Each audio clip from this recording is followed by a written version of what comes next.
Nice.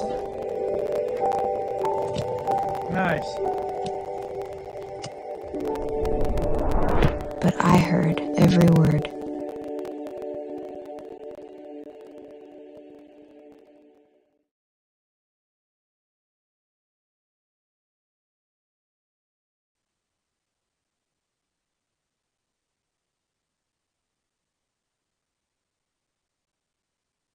Candidate for Placer County Sheriff.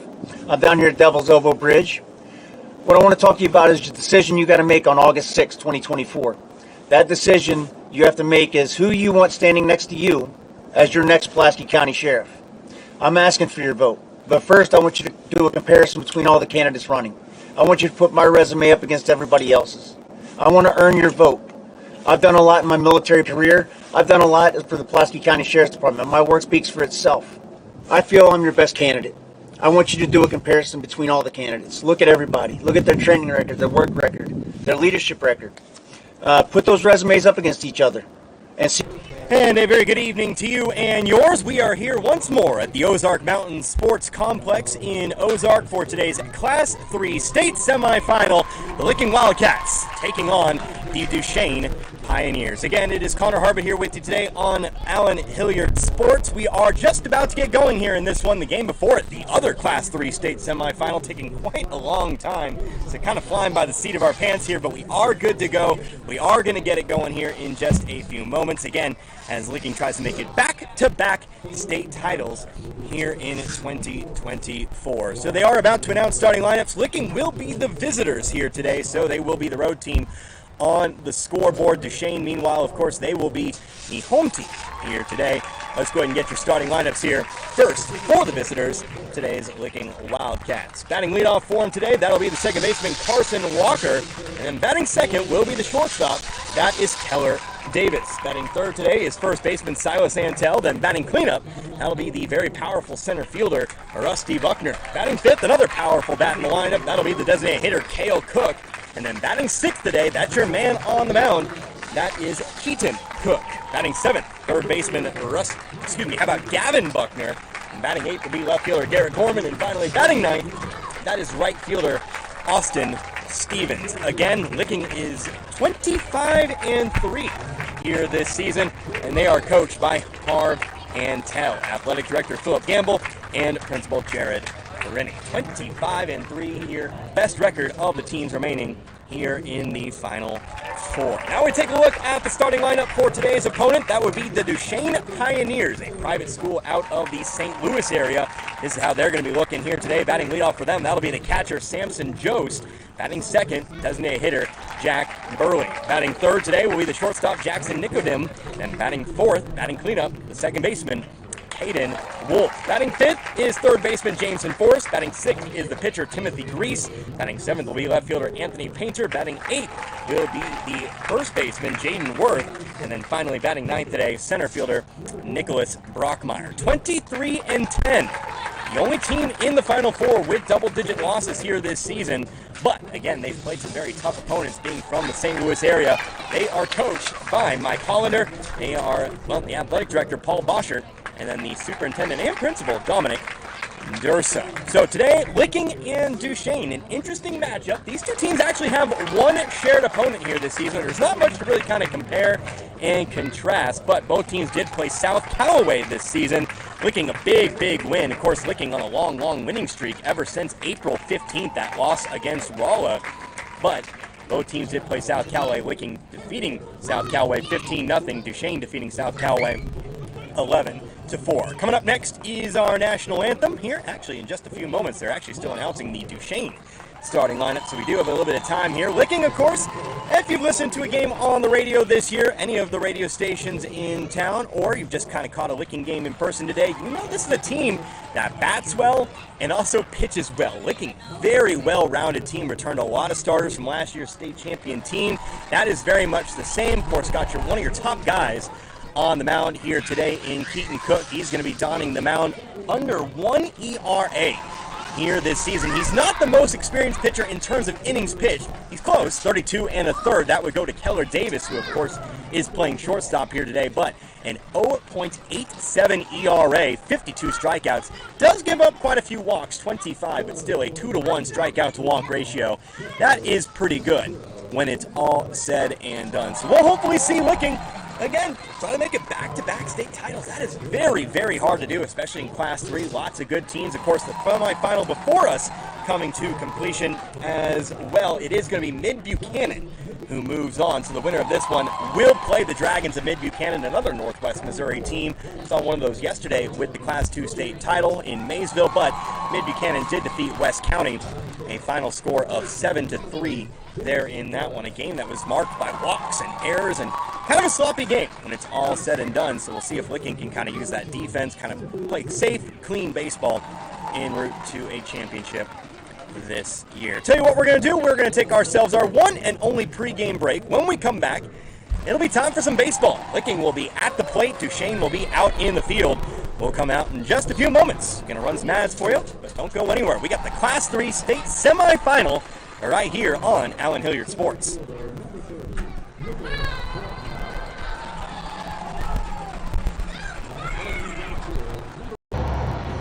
Lost in bikes. Where's he gone?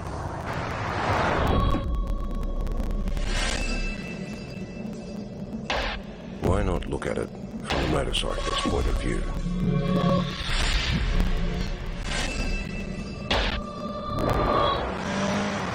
Busy road. Truck behind. Road surface changing.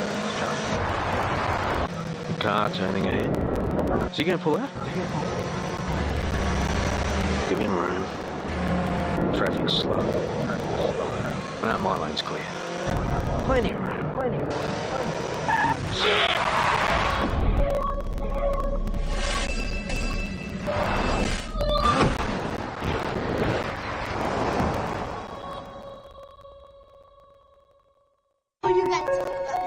The innocence of youth.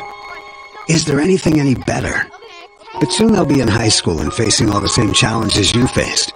How to make friends, how to fit in, how to be cool. We want our children to have everything they'll need to live fulfilling and productive lives. Make sure the kids in your family are among the more than 290,000 participants here in Missouri who take part in high school sports or activities. You might see just another officer, but what you don't see is the years of constant training, the checks and balances, transparency in policies and procedures, not to look good or sound good, but because it is what we believe in. This is not just a job for us. It's a calling to serve, not just coworkers, but the family we support. Not just a career, but a drive to be there for you when you need us most. This is your Missouri State Highway Patrol.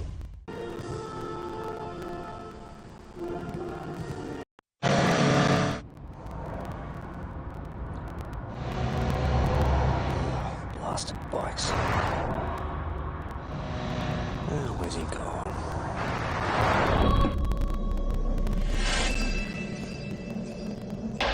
Why not look at it from the motorcyclist's point of view? And again, back here at the Ozark Mountain Sports Complex here in Ozark, just a few moments away from getting going. Today's Class 3 state semifinal. The Licking Wildcats trying to make it back-to-back state championships. They go up against the Duchesne Pioneers here today. Connor Harbit with you again, Allen Hilliard Sports. Big thank you to Allen, not with me here today. He's doing some work elsewhere, but of course, big thank you to Allen for reaching out and letting me call the action for you here today. Of course, if you know the story, you know the story. If you don't know the story, well, you don't know the story. But Licking will be at the plate first, as they will send 3 to the plate. At least 3 anyway. Carson Walker, Keller Davis, and Silas Antell. Powerful bats to start here today. But let's tell you a little bit about the Duchesne starting pitcher here today. That would be Timothy Grease. He is a 6-foot sophomore. He has pitched the 3rd most innings of any pitcher on this Pioneer roster. He's got the stats. He's got a 1.75 ERA. How about this? 72 strikeouts here this season and just 5 walks. So higher ERA than the Licking starting pitcher here today in Keller Davis. How about Keaton Cook? But that is a very, very, very, very good strikeout to walk ratio. What that also says, Licking's going to see some strikes today. got to be ready to swing that bat and send it on out to the field. Not Mid-Buchanan. I've been out here for a long time here today. I'll gather my bearings in just a moment. Duchesne has given up a few runs here this season. Like I said, they play a lot of good opponents, teams in that St. Louis area. Of course, some names: Lutheran North, Valley Park, Montgomery County. They tend to play a lot of those St. Louis schools, but also outside the area. I'm trying to look for schools that I recognize here. St. Genevieve, of course. Winfield, maybe. Not a lot of crossover is what I'm trying to say, but still 23-10 on the season. Defeated Whitfield and Priory in the Class 3 District 5 tournament. Then defeated Herman 6-2 in the sectional round. Defeated North Callaway 14-1 in the quarterfinal. Of course, we're here today for that semifinal. We'll see how things go in this one. So it is Timothy Grease on the mound, and first one up here for the Licking Wildcats. That will be second baseman Carson Walker. So Walker will get things going here today. Walker, 5'11 sophomore, batting at .292. Licking batting at .349 as a team. Of the 4 semifinal teams, that is the highest batting average of any team left standing. First pitch, though, from Grease is going to be a fastball right down the pipe. Lots of velocity on that one. And we'll go to 0-1. 65 at-bats, 19 hits, 19 RBIs, 3 doubles, 1 triple. Next pitch, going to miss high and inside. And the count will even up here, 1 ball and 1 strike. Licking very well represented today. Lots of orange in the crowd. Duchesne, quite a bit of personnel here as well. Lots of blue to my right. Next pitch, misses high here. And the count goes to 2-1. By the way, Duchesne, a team ERA of 3.62. 2-1 pitch. That's another fastball in the zone. And the count will even up here, 2 balls, 2 strikes. And on deck, Keller Davis, Silas Antel, the last guaranteed batter of this top of the first, getting started right at 7 o'clock here today. 2-2. Here's a swing, fly ball sent out toward right. Moving toward his left is Luke Fink. He'll make the catch. And that's how we begin today's ballgame. A fly out to right for Carson Walker. And with 1 down, that brings us to shortstop Keller Davis. Davis, kind of that part of that 3-headed monster. Look at pitching this year. Actually, kind of a 4-headed monster. Now I look down the stat line here. Doesn't sound as good. Here's a first pitch swing. Fly ball this time sent in the opposite direction toward left. Anthony Painter tracks toward the foul line. He'll make the catch. And that's out number 2. So back-to-back flyouts to start today. 1 to right, 1 to left. And stepping up now is first baseman Silas Antel. PA man, Antel, I know better than that, but 6'2 senior, batting .434. I think we had that problem last year. One of the highest averages on the team this year. Going to take a first pitch slider. Slides back into the zone, 0-1. That's 76 at-bats, 33 hits, 20 RBIs, 8 doubles, 1 triple, 1 home run. 0-1 pitch now, fastball. Didn't miss by much, and we'll go to 1-1. Licking also has more home runs than any of the other 3 teams here. By a long shot. Of course, that's for one big reason. The 1-1 pitch misses. No, they're going to say upper half of the zone, 1-2. Rusty Buckner, who now stands on deck. He's got 9 of Licking's 19 home runs this season. 1 ball, 2 strikes. Next pitch from Grease is high. 2-2. Of course, 9 from Buckner. 4 from Cale Cook. He's batting 5th today. And 4 from Keaton Cook. Here's a swing, miss, drop third strike. He's going to have to take off toward first. Might be a close play. That ball's all the way to the backstop. The throw is not going to be in time. And Licking will get their first base runner off the drop third strike. Not how you draw it up, but one you'll certainly take, as Antel will hustle on down to first and giving Rusty Buckner a chance to hit here in this top of the first. Not quite sure how they decide who's visitor, who's home team. I know it's probably written in the bylaws somewhere. Obviously not by record. Might just be where you're at on the bracket. First pitch to Buckner here. Looks good, called as such, 0-1. Let's get you the rest of Buckner's stats this season.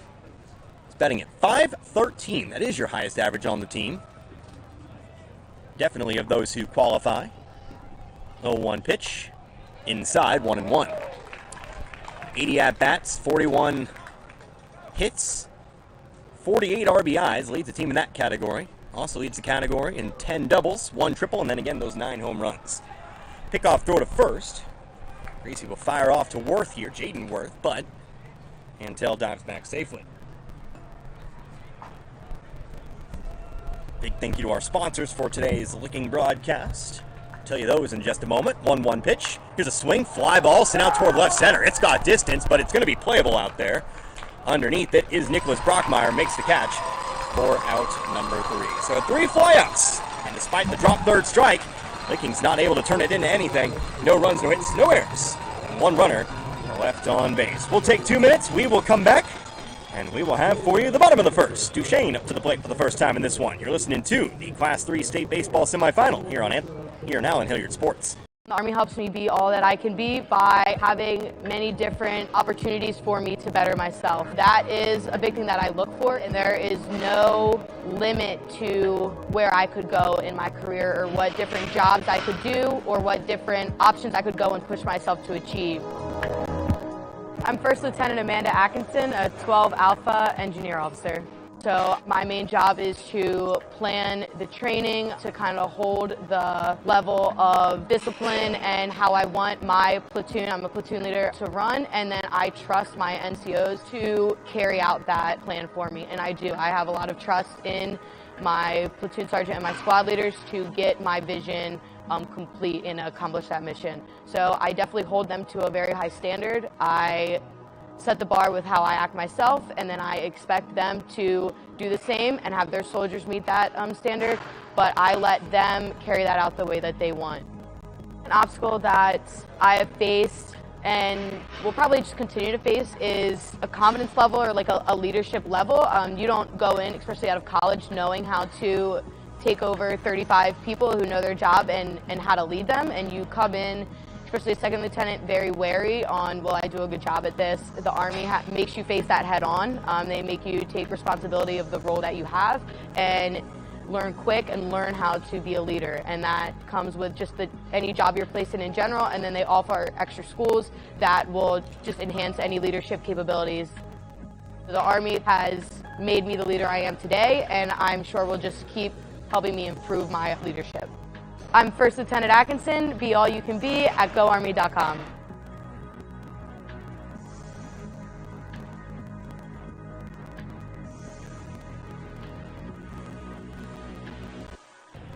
Bottom of the first here at the Ozark Mountain Sports Complex here in Ozark. Licking. No runs in the top of the first. They take the field for the first time today. As how about Keaton Cook? Keaton Cook will face the leadoff batter here for the Duchesne Pioneers, Samson Jost. Connor Harbin here with you today. Allen Hilliard Sports. Glad you could join me. Already a 2-0 count here to Jost, a 6-foot junior, batting .398. Highest average on the team. Good place to put your highest average. Here's a fastball. Finds the upper outside corner here for call it strike 1. Again, Cook, 32 1/3 innings pitched this season.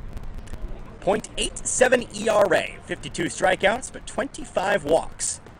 Gonna have to be accurate with his pitches today. 2-1 pitch. There you go. Fastball down the middle, 2-2. Just a couple strikeouts behind Keller Davis for the most on the team here this season. Next pitch. That's a fastball outside here. 3-2. Duchesne as a team batting .298 this year.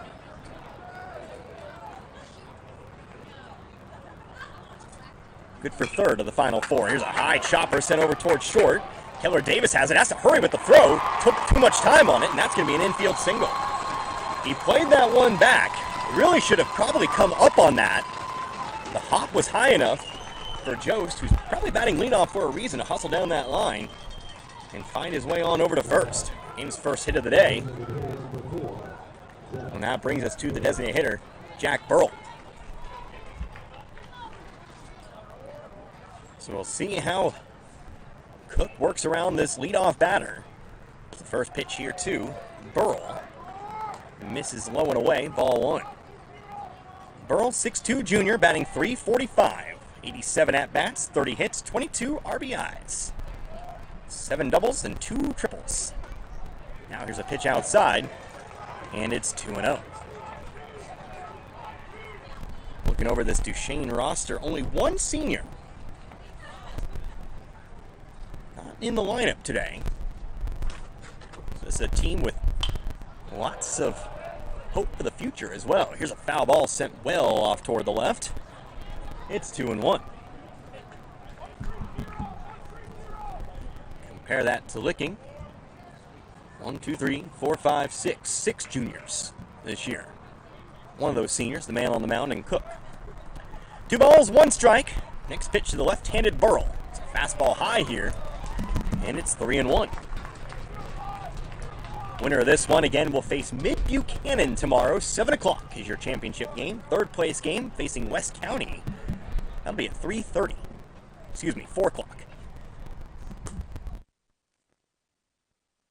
3-1 pitch, fastball low and away. That's ball 4. So the leadoff single, followed by a walk. And Duchesne's got a runner in scoring position here. For the third batter in the Pioneers lineup, shortstop Jackson Nicodime. Nicodime, another high average hitter, .377. Looking to bunt here with no outs, trying to maybe move both runners into scoring position. Hold it back, pitch was high and tight, 1-0.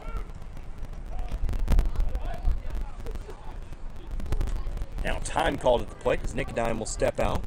He's a 6'1 sophomore.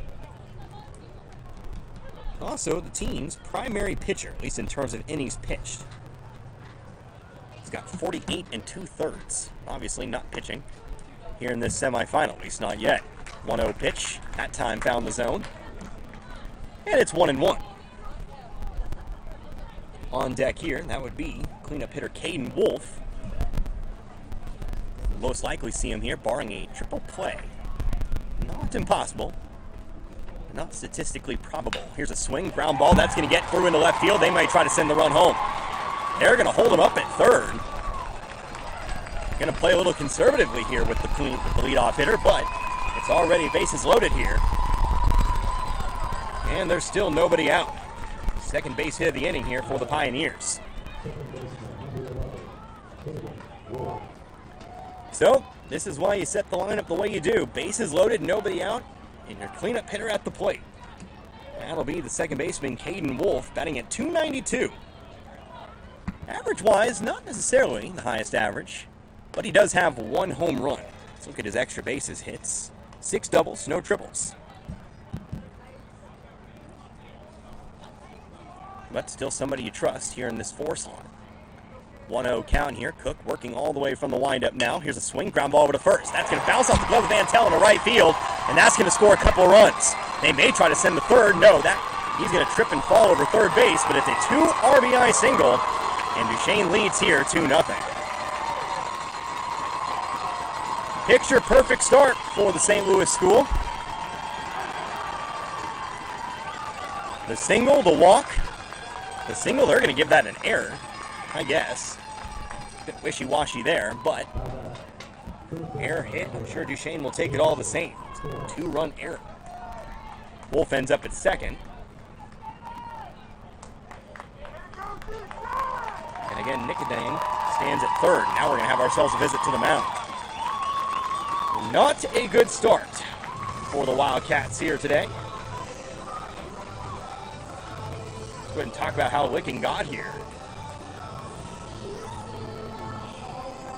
Well, we have some time here. Of course, head coach R. Van Tell talking to his squad. Licking again hasn't lost since April 15th. That was a 5-2 loss against Rolla. But then wins over Lakeway, Richland, Dixon, South Callaway, Hartville, Liberty Mountain View, Waynesville, Sullivan, Mountain Grove. Then getting to the Class 3 District 9 tournament, walking over Steelville 9-2, then defeating Bell 10-0 to win that district tournament. Then a 5-2 win over Houston, and then an impressive 12-11 win over one of the best teams in the state this year. That would be Forsyth. Second year Licking denying a very good Forsyth squad and the opportunity to play in a Final Four. Obviously, Licking deserves to be here. But facing a little bit of first inning adversity. So, again, second and third, nobody out. Fifth hitter coming to the plate here, Jameson Forrest. Forrest going to take a first pitch low, ball one.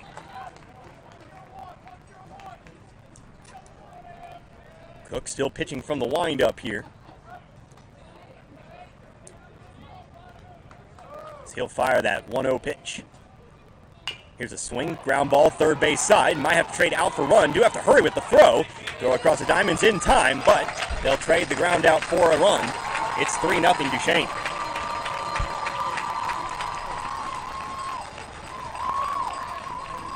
So Nicodime will score.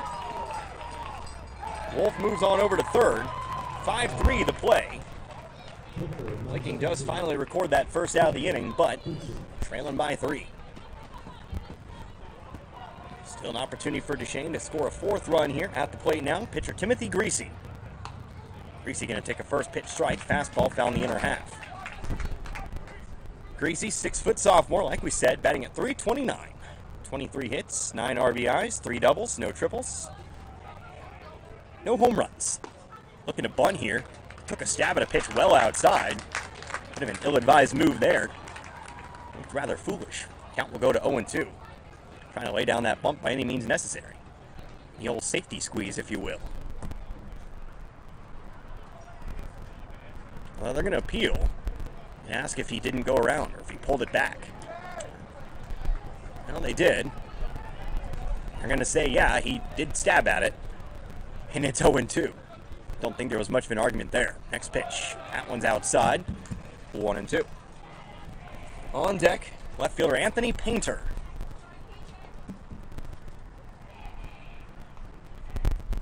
1-2 now. Swing and a miss, strike 3, but that ball's to the backstop. They're going to send the runner home. Throw goes to home. It's not going to be there in time. Run will score. The inning continues on here. 4-0 Duchesne. Can't have that. A drop, third strike. Leads to not only Greasy getting on base, but also Wolf coming home to score as well. 4-0 Duchesne here in the first. Both teams have now gotten a base runner off a drop third strike. Mentioned it in the pregame, the prior semifinal today, Mid-Buchanan, West County. That game had a lot of mental errors, a lot of mental mistakes. Licking kind of falling into the same trap here in this early game. This early. There was a courtesy runner, by the way. Landon Rehagen running over at first now for the pitcher Greasy. Now the first pitch here. It's a swing. Made contact with it, Painter did, but a foul tip. And it's 0-1. Painter, 5'9" senior. Actually, there's 2 seniors on this Duchesne squad. I'm sorry to lie to you. Here's a ground ball back to the mound. Brief look over to second. Instead, they'll take the sure thing at first. And that's out number 2. Briefly looked at second to see if they could get the lead runner. Didn't quite have the play set up, so Cook just wheels on over to first. Fires at Tantel for the 1-3 putout. And out number 2. So with that, that'll bring us to the 8th hitter on this bottom of the first. That's first baseman Jaden Worth. Worth batting .224. Cook now pitching from the stretch. Fires the first pitch in, didn't miss by much, 1-0. Looked to miss a little bit inside, if anything, there. By the way, already an arm warming up in the Duchesne bullpen down the right field line. Don't know if that's going to lead to anything or not. That's where they stand right now. Don't have my binoculars today, so couldn't tell you who it is. But it is a right-hander. 1-0 pitch is fouled off to the right, and the count evens up 1-1.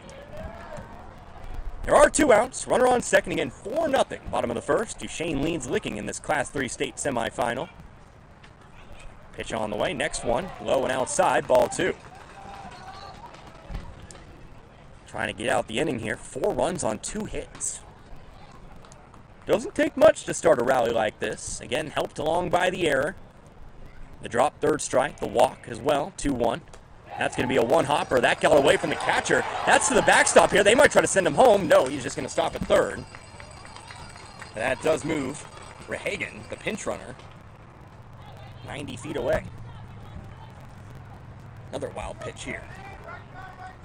Talked about it briefly. 25 walks does hint to a little bit of wildness. And we've gotten that here. Needs to step up, focus. 3-1. Hitters count here. 2 Worth. Next pitch. There we go. Caught in the corner. And we go full for the first time today. 3-2.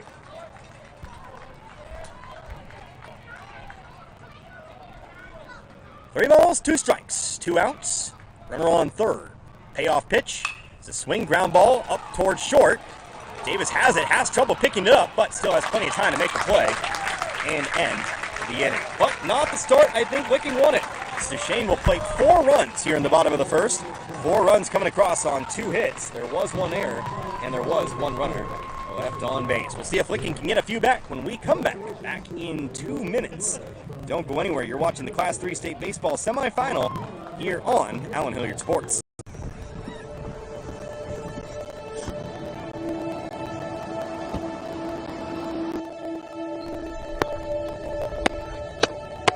Good.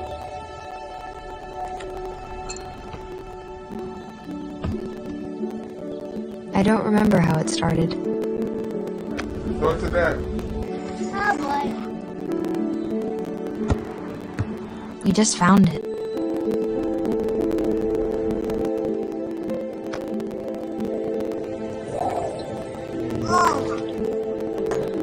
Our back and forth.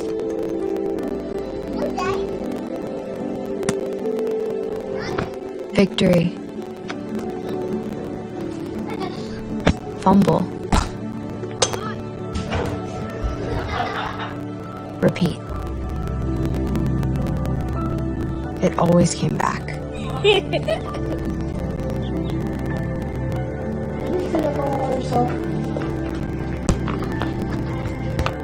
Dad! Oh! You made time. That was perfect. Okay, here we go, throw it! Yeah. You probably don't remember what you told me.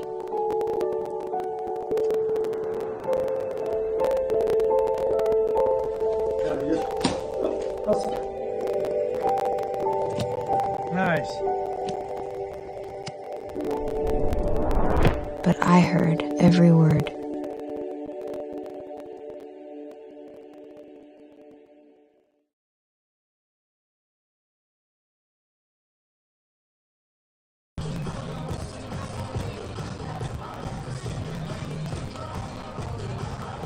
And again, back here once more at the Ozark Mountain Sports Complex, top of the second, Licking. And a little bit of adversity to fight through. And come up here down to the Duchesne Pioneers 4-0. It'll be 5, 6, and 7 coming up here for the Wildcats. Cale Cook, Keaton Cook, Gavin Buckner. Those are your 3 guaranteed. Again, as Cale Cook, the left-hander, steps in to face again starting pitcher Timothy Greasy. No pitching change after all. Like I said, there was somebody warming up in the bullpen. But they are opting for Greasy here for a second inning. As Cook will take a pitch there to make it 1-1. Cook, another powerful hitter again for Licking. Here's a hard hit ground ball to first, but it is played by Worth. We'll take it to the bag for out number 1. 3 unassisted, the play will go. And there's 1 out now for pitcher Keaton Cook. Good news in the early going. Licking's putting bat to ball. We talked about Gracie's stat line, 72 strikeouts, 5 walks. Well, eventually you got to find some open space. Here's a first pitch swing by Cook, but he grounds foul. Third base side, 0-1. Keaton Cook as a batter, batting at .389, 28 hits and 72 tries. 22 RBIs, 7 doubles, and no triples. Also has 4 home runs. Here's a big bender, but bends above the head of Cook that time, 1-1. Got a big old roster with all the stats on it today. Don't know where to put it. Here's a swing, no, a check swing held up, but the pitch is in the zone anyway. And it's 1-2 now. Gracie does have one strikeout today, but it was a drop third strike. Linda Licking's only base runner. 1-2. Ground ball, this time heading off towards short. It's going to be a long throw. Tough play. Not going to be in time. Infield single for Cook. Wildcats have their first hit of the day. Second base runner. And now we'll see what the rest of Licking can do with it here. Seventh batter in the lineup. It's third baseman Gavin Buckner. Every time I think I'm done with this, I pick it right back up. Buckner, 5'10 junior. Going to this, only has one at-bat this season. That would be because it's actually Cannon Buckner. The lineup card I was given was actually wrong. But here's a line drive to left. Cannon Buckner has himself a base hit. I was going to say that would make more sense. They had number 16 there. That itself is not wrong. Actually, I'm trying to figure it out, but it is Cannon Buckner, by the way. That is right, no matter what it says. But he's got himself a single, first and second, one out.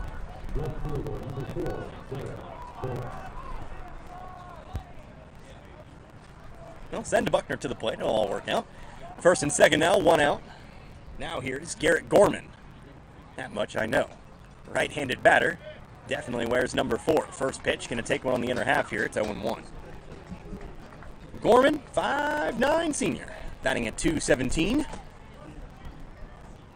10 hits and 46 tries, but 11 RBIs. Has an RBI opportunity here. Another big bender that bends into the zone, and it's now 0-2. Licking needs, I think, at least a run or two here. Got to get back into this one. Trailing again 4-0. Back-to-back base hits. Got the Wildcats in business. 0-2. Fastball well outside. 1-2. And Licking representing the Frisco League. One Frisco State champion this year. If you missed yesterday's broadcast or haven't heard the news, Iberia finishing their story yesterday. 28-0. 1-2 now. Again, pitch outside. Gorman wisely lays off that one. 2-2. Defeated the Maysville Wolverines. So again, congratulations to Iberia. Let's see if we can't get 2 Frisco State champions this year. Nice little bow here on the 2023-24 season. Here's a ground ball over to right. Could be 2. Now they're just going to settle for the play at first. They got it in time. That's 2 down. 4-3 to put out, but both runners advance. Cook to third. Cannon Buckner over to second.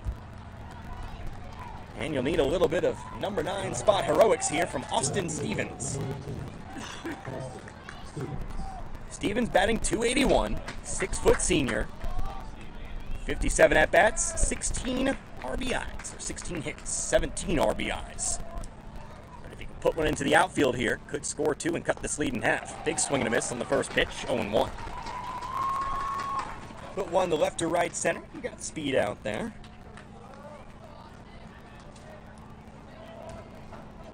Certainly have a chance. Definitely would score 1. 0-1. Here's another swing and a miss, and now it's 0-2. And after this, it's top of the Licking order once more. Back to Carson Walker. But it's an 0-2 count. Need to be protective at the plate. Can't let anything good go by. 0-2. Is in there, caught the outer edge. Bit of a contentious call there, but it is going to be strike 3 called. Got to extend that zone with 2 outs. It's the first pure strikeout of the day here for Timothy Greasy, and it does get the Pioneers out of the inning. So, 4 Licking in the second, no runs, 2 hits, no errors, and 2 runners left on base. Let's go ahead and move on into the bottom of the second. Licking will try to keep this lead right here. We're back in 2. You're listening to the Class 3 State Semifinal right here on Allen Hilliard Sports. Hello, everyone. My name is Stacy Ball, and I'm your Republican candidate for Pulaski County Sheriff. I'm down here at Devil's Elbow Bridge. What I want to talk to you about is the decision you got to make on August 6, 2024. That decision you have to make is who you want standing next to you as your next Pulaski County Sheriff. I'm asking for your vote. But first, I want you to do a comparison between all the candidates running. I want you to put my resume up against everybody else's. I want to earn your vote. I've done a lot in my military career. I've done a lot for the Pulaski County Sheriff's Department. My work speaks for itself. I feel I'm your best candidate. I want you to do a comparison between all the candidates. Look at everybody. Look at their training record, their work record, their leadership record. Put those resumes up against each other and see who comes out on top and choose your best candidate. And I hope that it's me. I want to earn your vote as next Pulaski County Sheriff. Thank you very much. This ad is paid for by elect Stacy Ball for Pulaski County Sheriff. My treasurer is Jamie Stearns. Thank you. Allen Hilliard Sports would like to thank Security Bank of Pulaski County. Give them a call at 415-2285 for all your banking needs. Pulaski County has been around for more than 50 years and supports the community through various sports and activities. Well, back to it here. Bottom of the second here at the Ozark Mountain Sports Complex in Ozark. 4-0 in favor of the Duchesne Pioneers. They currently lead Licking in this Class 3 state semifinal. Connor Harbert here with you today. Allen Hilliard Sports. Allen, of course, on other business. But Allen will be with me tomorrow. Of course, I'll be on the call for that game as well. But Allen will maybe let him pipe in a little bit there. Of course, we'll be following Licking no matter win or lose today. 0-1 count here to the number 9 Pioneers hitter, Nicholas Brockmeyer. Make that 1-1 now, a fastball down low. Third place game, 4 o'clock tomorrow. Championship at 7. 1-1 now from Keaton Cook. Check swing held up on it. Didn't like the high heat. Meanwhile, Cook didn't get the call, and it's 2-1. Third place game. Loser of this one faces the West County Bulldogs. Winner faces the Mid-Buchanan Dragons for the championship. Another fastball up high here, and it's 3-1. Mid-Buchanan defeating West County earlier today, 7-3. 3-1 pitch. Brockmeyer misses low. That's ball 4. Second walk of the day given up here by Cook. And with a runner on first, we go to the top of the order here. Samson Jost.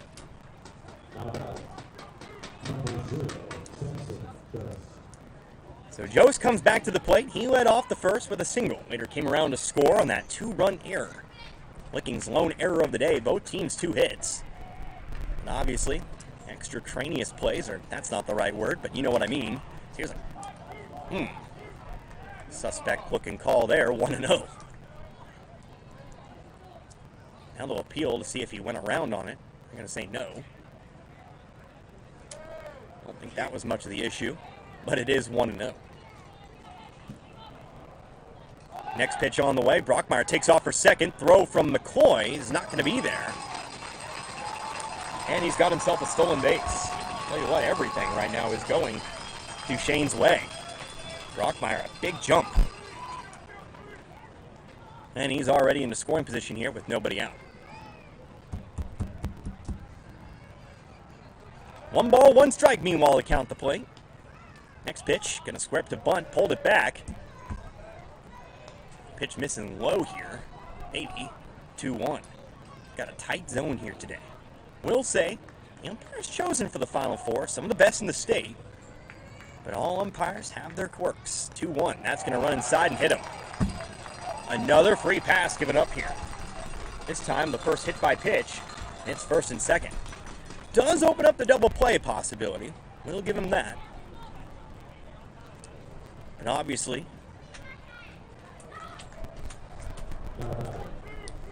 you'd rather just get the out and hold the runner.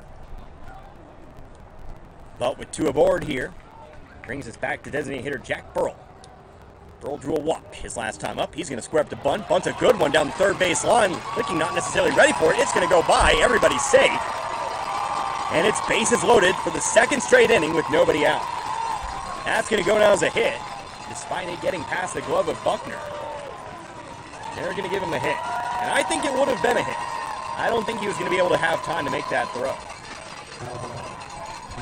So Brockmeyer to third, Jost now to second, and Burrell now on first. For shortstop Jackson Nicodine. 1 for 1 today's game, had a single in the first. First pitch up high, 1-0. Tell you what, this might be the first time this year Vikings have been truly in a deep, deep hole. Look at the losses this year. 3 of them. Here's a swing, foul ball off of Nicodine, 1-1. 6-2 loss to what we now know as a state champion in Iberia. 9-2, a loss against Forsyth there. And then 5-2, the loss against Rolla. But now we're just in the second here. 4 runs and a threat of more. They're going to check on Nicodime here. Again, took that foul ball off of what looked like the shin, but it looks like he is all right. He'll step back in the box and again face a 1-1 count. Nobody out. Pitch on the way here, outside, 2-1.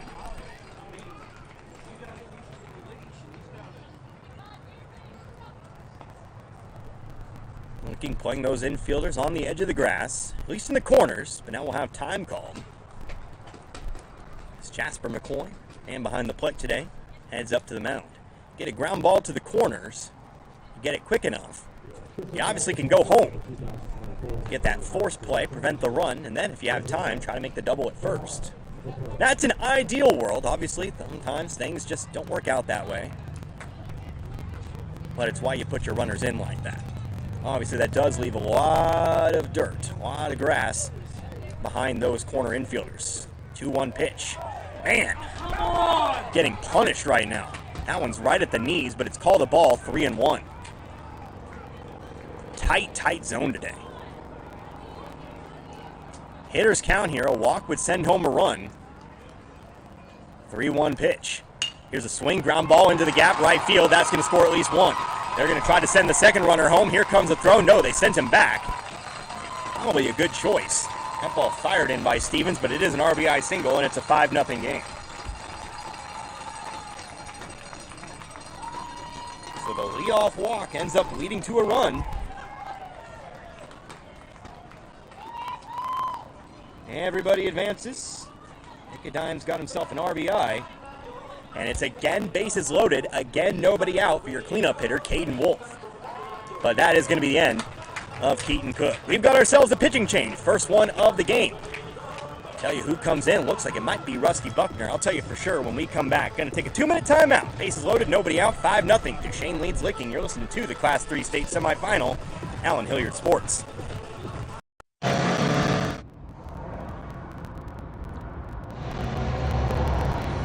Blasted bikes. Where's he going?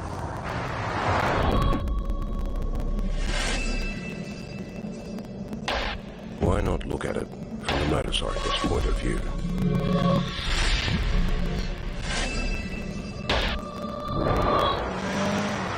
Busy road. Truck behind. Road surface is changing. The car turning ahead. Is he going to pull out? Give him room. Traffic's slow. Well, my lane's clear. Plenty of room.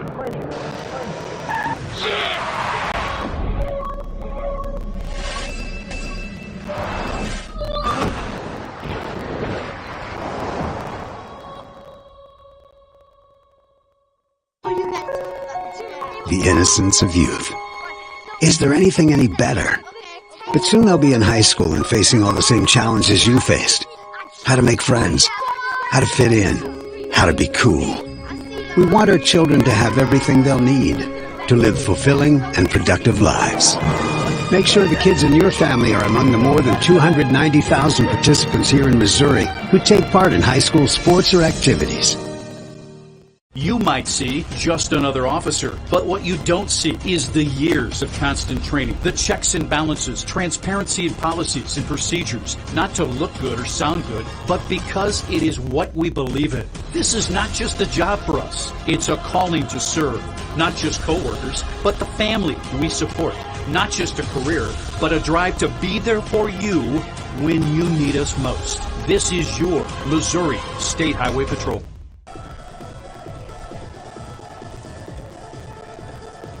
New pitcher to the game, Silas Antel. He will take over on the mound here. Rusty Buckner, as I said before the break, looked like he was coming in from center field. He's actually going to be moving over to first. Keaton Cook will head on out to center field, so it's just a 1-for-1 trade. But Silas Antel will take over on the mound. He's going to inherit a not-so-fun situation. Bases loaded, nobody out. But we'll get you a stat line here. This season, he's pitched 29 1/3. He's got an ERA of 1.20. 54 strikeouts and 19 walks. Those walks have been killer today for Licking. Of course, also 4 hits for Duchesne. But the free passes, they've all led to runs today. Nobody who's walked or otherwise gotten on base for free has failed to score in this one. But it is bases loaded. It is the cleanup hitter at the plate, Caden Wolf, here for the Pioneers. He reached base on an error last time up, so he's 0 for 1. First pitch misses low here, 1-0. And Entel trying to really kind of clean this up. Limit the damage as much as possible. Don't want to put yourself out of this one before this one really even gets going. 1-0. That one caught the lower inside corner. 1-1. They actually put up ball 2 on the scoreboard, but it is 1-1. Umpire signaled as such. They've been pretty good on the scoreboard here at the big board here at Ozark Mountain Sports Complex that time. Maybe thought what I thought. Here's a hard hit line drive to center field. That might score a run. Ball is caught out there. That's going to be 1 out, but the runner comes home from third. Big throw in from Cook. That gets over the head of McCoy, though, and that's going to let the runners move forward. McCoy, that ball took a hard hop off the turf, went to the backstop. Both runners will move to second and third. The run does score from third to begin with. It's a sacrifice fly for Wolf. And Duchesne leads 6-0. So that should, in all means, go down as an error. I think we give that on McCloy to move those runners. Wolf again will get credit for the sacrifice fly, the RBI, and the Pioneers lead by 6. Second and third, 1 out. Here is third baseman Jameson Forrest. Didn't give him an error, but in all honesty, it's a mistake you really shouldn't make. Forrest at the plate, left-handed hitter. It's the right-handed pitching Antel. Here's a swing, foul ball to the backstop, 0-1.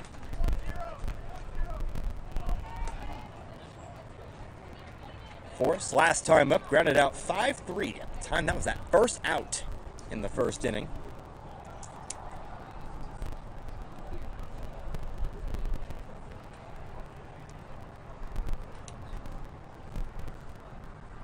Oh, 0-1 pitch now on the way. Antel taking his time. Now here's the 0-1 outside. 1-1.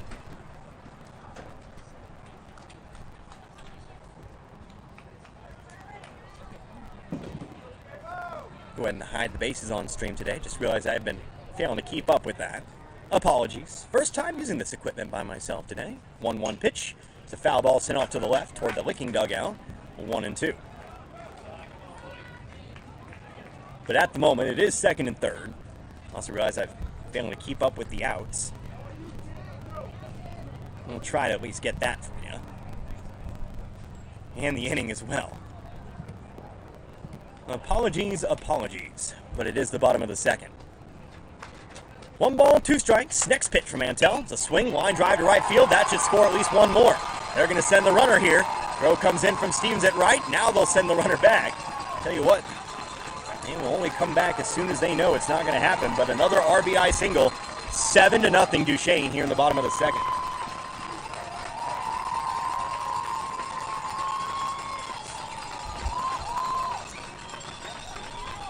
Every batted ball, every decision right now is seemingly just going for the Pioneers of Duchesne.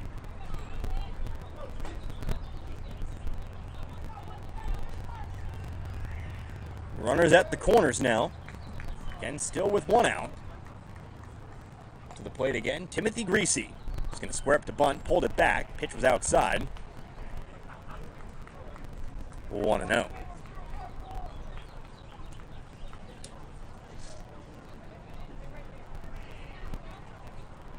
1 ball, no strikes. Next pitch from Antel is a swing, ground ball over to short. That gets past a diving Cook Davis into left field. Scores another run, another RBI single. 4 straight plays with an RBI, 8-0 Duchesne.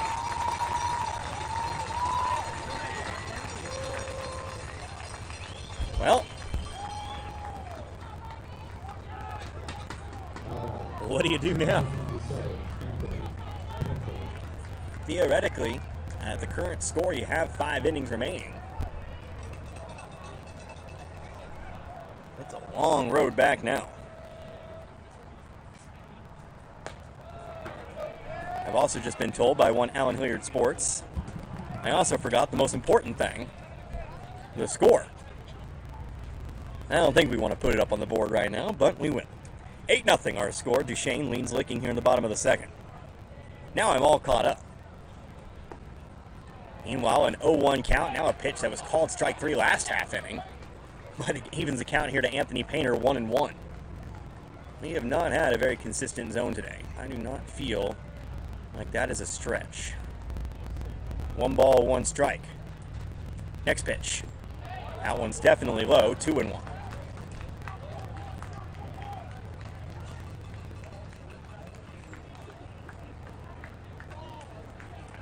Painter ahead in the count. Last time up, he grounded out back to the pitcher. At the time, that was Cook. Steps up with a runner on first and second here.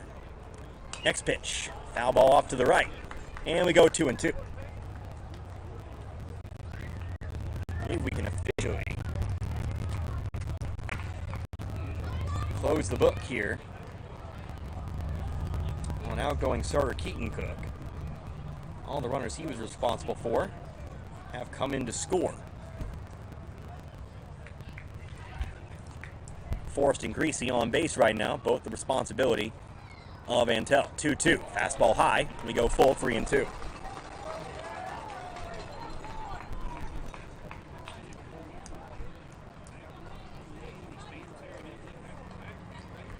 Full count here. Walk would load the bases. Antel from the stretch. He'll look back to second. Makes it a second look. Now the pitch. Fastball high, ball 4. And the bases are loaded for the third time in this game. And with that, that means Duchesne has officially batted around here in the bottom of the second.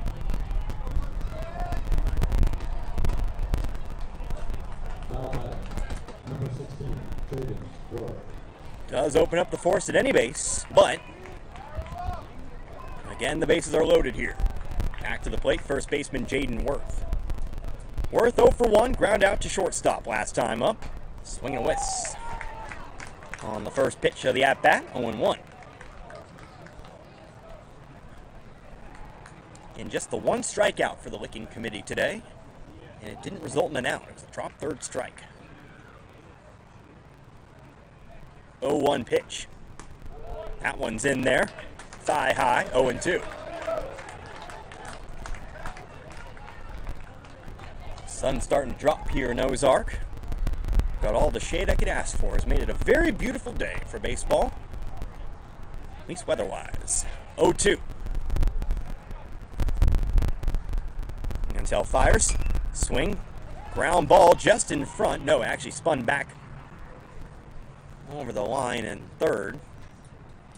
Foul ball. And it'll still stay 0-2 here. Again, a large Licking committee here. Large Licking contingency here today have been mostly stunned into silence. Compare and contrast to the Duchesne side of things over to the right. It's been a bit of a party over there today. No balls, 2 strikes. 1 out, bases loaded. Antel fires. Swing, half swing. Managed to make contact though. Foul ball, first base side, still 0-2. Wasn't fully committing to that swing, but still bounced one very loud off the bat there. Foul off toward Buckner, who now stands over at first. Licking just tries to stem the tide. Trying to avoid getting into run rule territory early in this game. 0-2, now time called at the plate. Worth will step out of the box. He'll take a practice cut and stand right back in.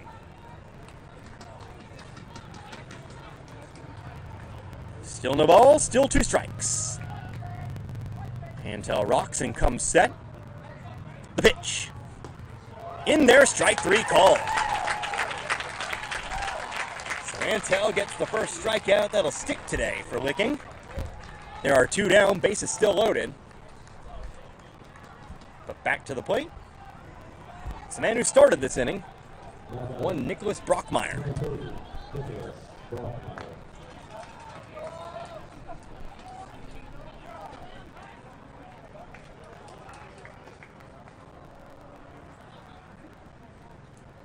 Brockmeyer, he started the inning with a walk.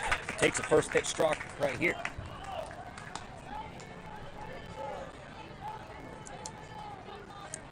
Eight nothing. Bottom of the second. Now 2 outs. Class 3 state semifinal. 0-1 fired to Brockmeyer here. Swing and a fly ball off toward right. Shallow right. Austin Stevens going to call him off here to make the catch. And that will end the inning. But it's another 4 runs here for the Duchesne Pioneers. They have a gigantic lead here in the early going, 8-0. 4 runs coming across on 4 hits. There were no errors, and there was 3 runners left over on base. Top of the third, Licking needs runners, they need runs. We're back in 2 minutes. You're listening to the Class 3 state semifinal right here on Allen Hilliard Sports. The Army helps me be all that I can be by having many different opportunities for me to better myself. That is a big thing that I look for, and there is no limit to where I could go in my career or what different jobs I could do or what different options I could go and push myself to achieve. I'm First Lieutenant Amanda Atkinson, a 12 Alpha engineer officer. So my main job is to plan the training, to kind of hold the level of discipline and how I want my platoon, I'm a platoon leader, to run, and then I trust my NCOs to carry out that plan for me, and I do. I have a lot of trust in my platoon sergeant and my squad leaders to get my vision complete and accomplish that mission. So I definitely hold them to a very high standard. I set the bar with how I act myself, and then I expect them to do the same and have their soldiers meet that standard, but I let them carry that out the way that they want. An obstacle that I have faced and will probably just continue to face is a confidence level or like a leadership level. You don't go in, especially out of college, knowing how to take over 35 people who know their job and how to lead them, and you come in, especially a second lieutenant, very... Top of the order here for the Licking Wildcats as we get back to the top of the third. 8-0 our score. The Duchesne Pioneers currently all over Licking here in this one. First pitch is going to be taken on the inner half here, and it's 0-1. Licking's put bat to ball for the most part today. 1 strikeout that stuck. Also had a drop third strike. Here's a bender trying to bend it back in, but stays inside, 1-1. Timothy Greasy still on the mound here for the Pioneers. And again, Carson Walker at the plate. He flying out to right to start this game. And I understand up on the board, it says Duchesne listed first. And then Licking. It is actually Licking the visitor. We are on the top of the third. Had to kind of sit up very quickly today. Didn't have time to change the things I needed to today. Well, obviously, 2 radio stations in here before me. We're all sharing the same space today. And just kind of get things set up and get on as quickly as possible. Fastball high and inside here, 2-1. So again, top of the order. That means Carson Walker, Keller Davis, Silas Antel. 2-1 pitch from Greasy.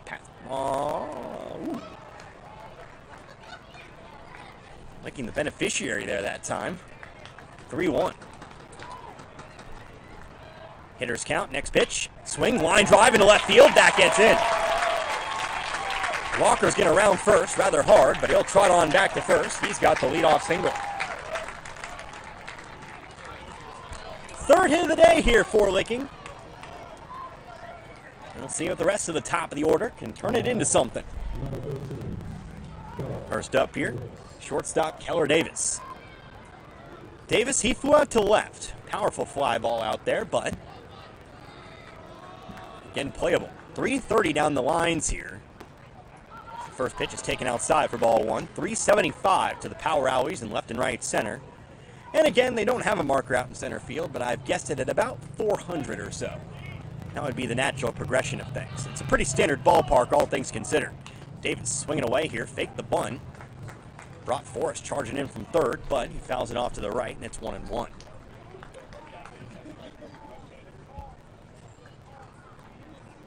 Of course, the most unique part about the Ozark Mountain Sports Complex, that high outfield wall. You got to pound one. Kickoff throw to first. Hard tag over there, but diving back safely was Walker. I said yesterday during the Class 2 title game, it's kind of like a mini green monster, but a mini green monster that goes all the way around. Bit of an odd comparison, but I think you can visualize it well enough. 1-1 pitch, fastball high again, 2-1. It's about a 30-foot fence. How about that? 2-1 pitch. Here's a swing, foul tipped into the glove, 2-2. I think 30 feet. Trying to use Anthony Painter out there in left to kind of stack maybe 4 or 5 of them together. Here's a swing, fly ball out to right, shallow fly ball. Fink up on it, makes the catch, out number 1. So Davis flies out to the outfield for the second time today. And that brings us to the man now on the mound, Silas Antel. Antel, he got on base last time, and he's 0 for 1. Took a cut at a pitch, actually got away from the catcher Jost, rolled to the backstop, and gave Antel time to hustle on down to first. Ended up stranded there, though. And we'll see if he can maybe put bat to ball this time. First pitch, curveball, stayed high, 1-0. Looking now, 3 hits today, 1 error, no runs, of course. Duchesne, 8 runs, 6 hits, no errors. Next pitch. There's a strike, 1-1. Thanks to our sponsors today. Got 2 of them. Of course, the Licking High School Booster Club and Heatmore out of Licking. Sponsors for today's game, thank you, making it possible. Pitch low here once more, 2-1.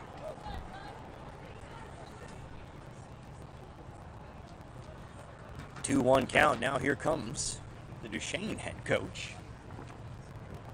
That would, of course, be Mike Hollander for an infield visit here. Again, 8-0 our score. Top of the 3rd. There is 1 out and a runner over on first. It's a full infield visit. Looks like we may have a pitching change here. With a big lead, might want to try to save Greasy for a potential state championship game tomorrow. They'll be swapping them out. So, Greasy out. We'll tell you about the new pitcher. We'll take ourselves a 2-minute break. I'll tell you all about the new pitcher when we come back. But it is 8-0 Duchesne. We are in the top of the 3rd. You're listening to the Class 3 state semifinal here on Allen Hilliard Sports. Hello, everyone. My name is Stacy Ball, and I'm your Republican candidate for Pulaski County Sheriff. I'm down here at Devil's Elbow Bridge. What I want to talk to you about is the decision you got to make on August 6, 2024. That decision you have to make is who you want standing next to you as your next Pulaski County Sheriff. I'm asking for your vote. But first, I want you to do a comparison between all the candidates running. I want you to put my resume up against everybody else's. I want to earn your vote. I've done a lot in my military career. I've done a lot for the Pulaski County Sheriff's Department. My work speaks for itself. I feel I'm your best candidate. I want you to do a comparison between all the candidates. Look at everybody. Look at their training record, their work record, their leadership record. Put those resumes up against each other and see who comes out on top and choose your best candidate. And I hope that it's me. I want to earn your vote as next Pulaski County Sheriff. Thank you very much. This ad is paid for by elect Stacy Ball for Pulaski County Sheriff. My treasurer is Jamie Stearns. Thank you. Allen Hilliard Sports would like to thank Security Bank of Pulaski County. Give them a call at 415-2285 for all your banking needs. Pulaski County has been around for more than 50 years and supports the community through various sports and activities, including the Waynesville Tigers and Frisco League Sports. Member FDIC. Be sure to follow Allen Hilliard Sports at allenhilliardsports.com on Facebook and YouTube. Back to it here. The new pitcher, Gavin Buffett, here for the Duchesne Pioneers. He'll inherit a big lead. But a runner on first, a 2-1 count, and 1 away. Get you its line here in just a moment. But again, the man at the plate for the Wildcats right now, that's going to be Silas Antel. Moffitt, a 6-foot junior. A record of 5-4 this season. First pitch, he's going to send one high to the backstop. That's a wild pitch. Going to move a runner on over to second. I was going to say this might be an opportunity here for Licking. Definitely doesn't have quite the stat line as the outgoing starter today, Timothy Greasy. 45 2/3 innings pitched. He's got an ERA of 3.10, 44 strikeouts, 20 walks. And compare that to Greasy, 72 strikeouts, 5 walks. 3-1 count here to Antel. Next pitch, fastball high, ball 4. And that'll put a runner here on first.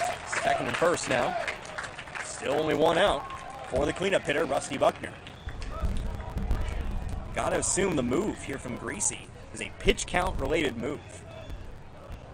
Duchesne might feel comfortable enough with his 8-0 lead that they want to try to save Greasy for tomorrow's game. Of course, we now know that'll either be the championship or the third place game. Obviously can't bring him back in. But we'll see if Licking can make it pay. Here's a hard foul ball off the light pole out there. Look out over there. 0-1. Buckner 0 for 1 himself. Flew out to center field. Good looking fly ball. Unfortunately, just didn't have the distance on it. He'll try again here. Fastball high. And it's 1-1.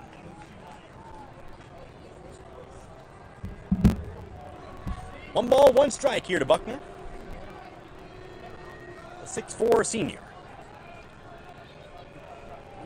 Runners on second and first. Pitch high and inside here, 2-1. Buckner having to lean out of the way of that one. Now we'll have time called as Jost heads out to talk to Greasy. By the way, no changes in the field other than the mound. Greasy coming back to the dugout. So, still have Forrest, Nicodime, Wolf, and Worth in the infield. You still have Painter, Brockmeyer, Fink in the outfield. And you still have Jost behind the plate. Greasy listed as a shortstop, but Nicodime's still out there. 2 balls, 1 strike, 1 out, and an 8-0 score. Top of the third. Next pitch to Buckner. Swing, fly ball out toward right. Might be deep enough to try to move that run to third. Catch is made out in right. He'll send the runner. He'll get to third. But there will be 2 outs now. Meanwhile, Antel does stick around over at first. A lot harder to move from first to second. So runners at the corners here, 2 down. See if Cale Cook can put Licking on the board here. Cook grounded out to first base unassisted. Hard hit ball, but played over there by Worth. He'll take a first pitch high and outside, 1-0.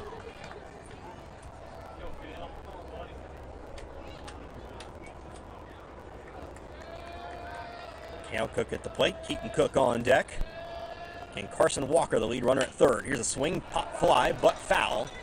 It's going to hook over toward the left. Ball is caught out there. Nicely done.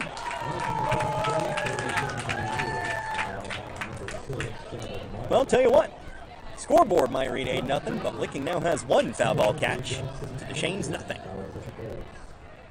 Take what you can. 1-1 pitch, meanwhile, is a fastball outside. It's 2-1.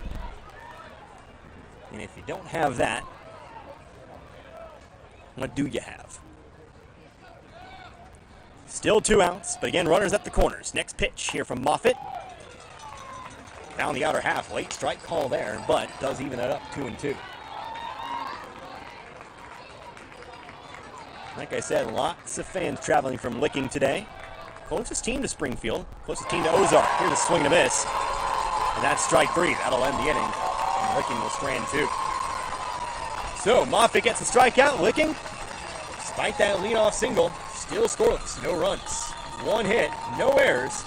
2 runners left on base. To the bottom of the third we go. Duchesne still leads Licking 8-0. You're listening to the Class 3 state semifinal here on Allen Hilliard Sports.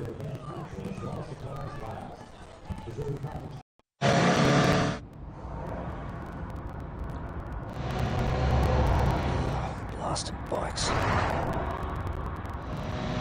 Oh, where's he gone?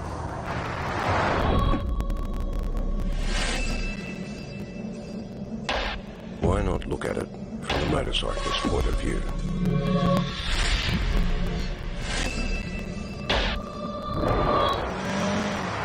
Busy road. Truck behind. Road surface changing. car turning ahead. Is he going to pull out? Give him room. Traffic's slow. My lane's clear. Plenty of room.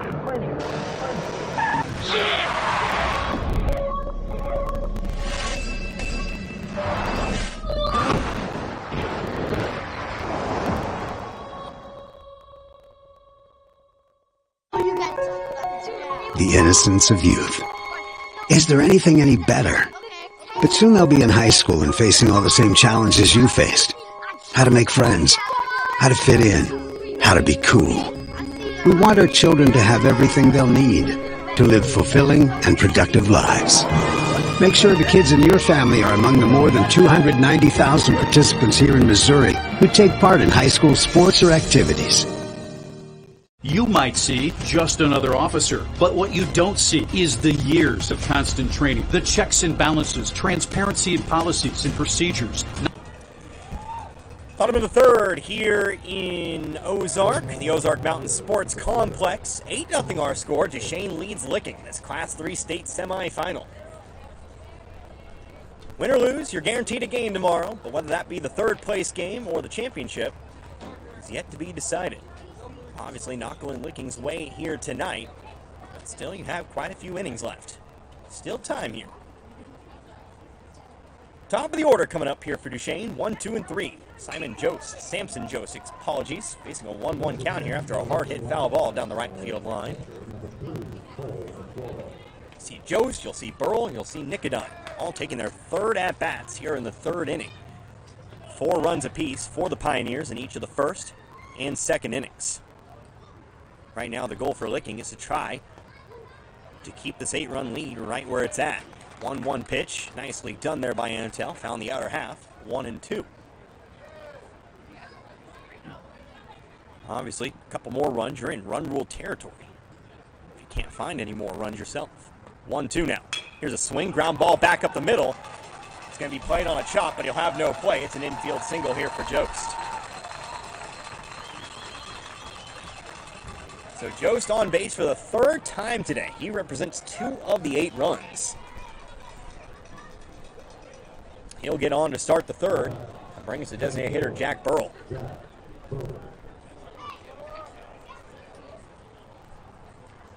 Burrell, he's also reached base twice today. He's also scored 2 runs. In fact, the top 3 hitters of this Duchesne lineup have combined for 6 of the 8 runs.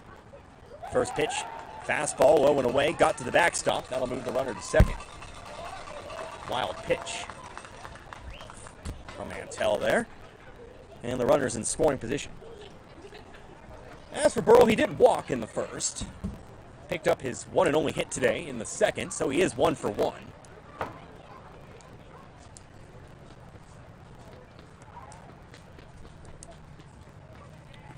One-0 pitch coming in. Here's a swing, ground ball over to short. That gets through into left field. That's going to add another run. It's another base hit here for Duchesne. RBI single for Burrell, 9-0.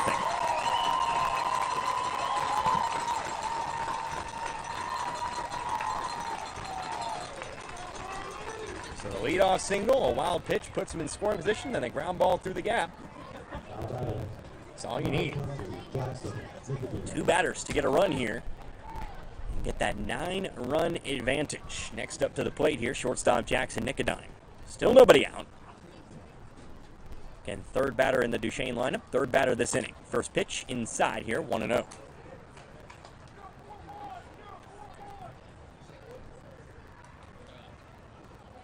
And that sun pretty much almost out of the way, just past the 8 o'clock hour, 10 minutes past the hour to be precise.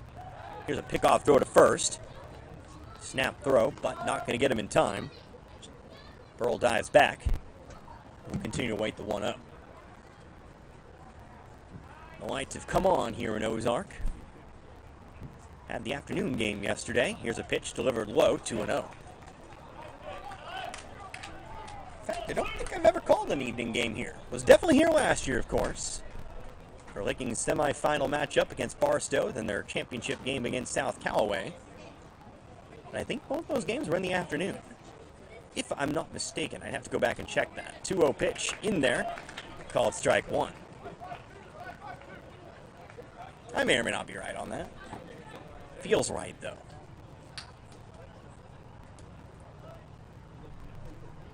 Regardless, 2-1 count here at the plate. Nobody out, man on first. Here's another pitch. Breaking ball that time. Ooh. Caught just enough of the outer half there to even up the count, 2-2. And big thank you to our sponsors, the Licking Wildcats Booster Club. Pete Moore as well. 2-2 pitch. It's a swing and a foul ball. Headed off to the right. Off the seats out there, into the camera tent. Heads up over there. That scared our camera girl. Of course, Misha TV have their own broadcast today. I don't think she was ready for that one, judging by her reaction out there. Get your head in the game. 2-2, still the count. Still nobody out. Antel fires. Breaking ball high, 3-2. Antel came in partway through the second. Actually came in with nobody out. Got the sacrifice fly, the strikeout, and the fly out. But Duchesne added another 4. 4 in the first, 4 in the second, 1 here in the third. Swing and a miss, though, right here. Antel will blow it by Nicodime for the first out of the inning.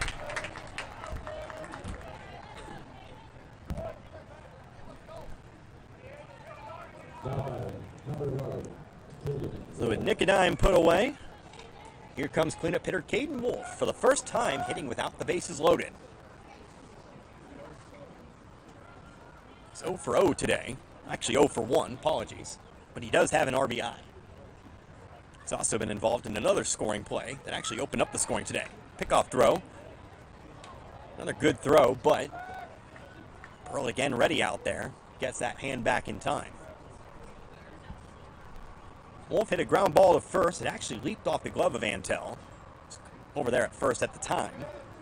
Into right field to score a couple runs, and then had a sacrifice fly in the second. So he has been busy. Responsible for 3 of the 9 runs.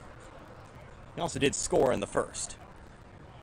Another foul ball sent to the right here. And I believe it's 0-1 here to the Duchesne second baseman.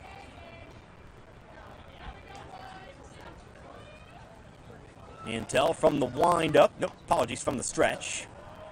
Terminology mixed up there. Pitch inside, though, 1-1.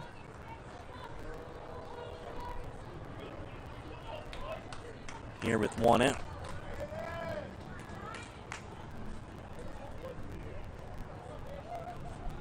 1-1 pitch now from the Licking Hurler. Up high, 2-1. So again, a reminder, tomorrow we'll be with Licking no matter which time they play. That third place game, 4 o'clock.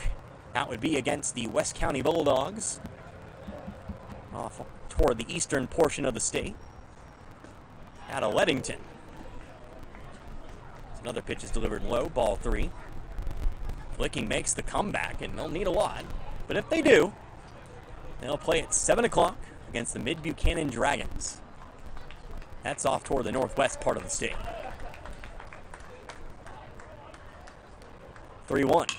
Ground ball over to short, could be 2. They're going to flip it to second for 1. Throw to first is in time with the stretch, and that will end the inning. Duchesne adds a run, but Licking does get the double play. Let's see if that will give them a little bit of momentum. They need some batters, they need some runs. Top of the 4th coming up in 2 minutes. Don't go anywhere. It's the Class 3 state semifinal right here on Allen Hilliard Sports. The Army helps me be all that I can be by having many different opportunities for me to better myself. That is a big thing that I look for, and there is no limit to where I could go in my career or what different jobs I could do or what different options I could go and push myself to achieve. I'm First Lieutenant Amanda Atkinson, a 12 Alpha engineer officer. So my main job is to plan the training, to kind of hold the level of discipline and how I want my platoon, I'm a platoon leader, to run, and then I trust my NCOs to carry out that plan for me, and I do. I have a lot of trust in my platoon sergeant and my squad leaders to get my vision complete and accomplish that mission. So I definitely hold them to a very high standard. I set the bar with how I act myself, and then I expect them to do the same and have their soldiers meet that standard, but I let them carry that out the way that they want. An obstacle that I have faced and we'll probably just continue to face is a confidence level or like a leadership level. You don't go in, especially out of college, knowing how to take over 30. Quickly into the top of the fourth here in Ozark, 9-0. Duchesne plates another run in the bottom of the third. It's Licking back to the plate here, trying to dig themselves out of a deep, deep hole. Connor Harbin here with you today. Allen Hilliard Sports. First pitch to Keaton Cook. Missed the call, but it looks like it went high for ball one. Of course, also a big thank you to Allen Hilliard for having me on the broadcast today. As I wrap up 2023-2024, my broadcast season, if you know, you know, before I actually head off toward the eastern part of the state myself. 2-0 here. That pitch is behind Keaton Cook, and we'll go 3-0. I'll be heading off toward the Park Hills area. Of course, mentioned West County. That's what's awaiting the third place game. That'll actually be one of my future teams. I move over. So, got a chance to see them for the first time today. And obviously pulling for Licking here. 3-0 pitch is going to miss high. It's ball four. Licking going to get another base runner here.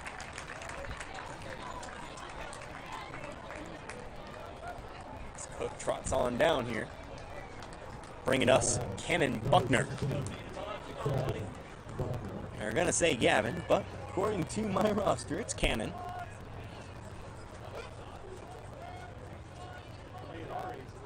Buckner today up for the second time. So he'll send a ground ball, first base side, foul, 0-1. Buckner's 1 for 1. He had a single back in the second, but he was left stranded over on second.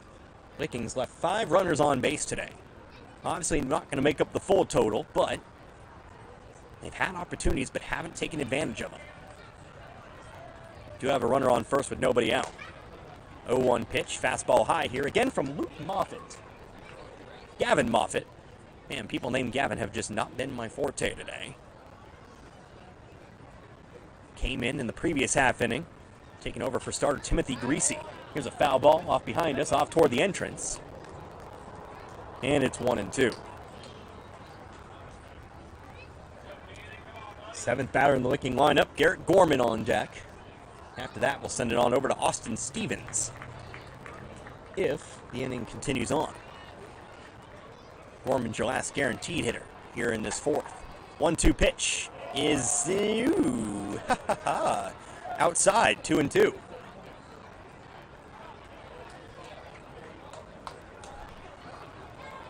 Really thought we might see the punch out there, but Buckner will get himself a break. He'll have himself a 2-2 count. Next pitch.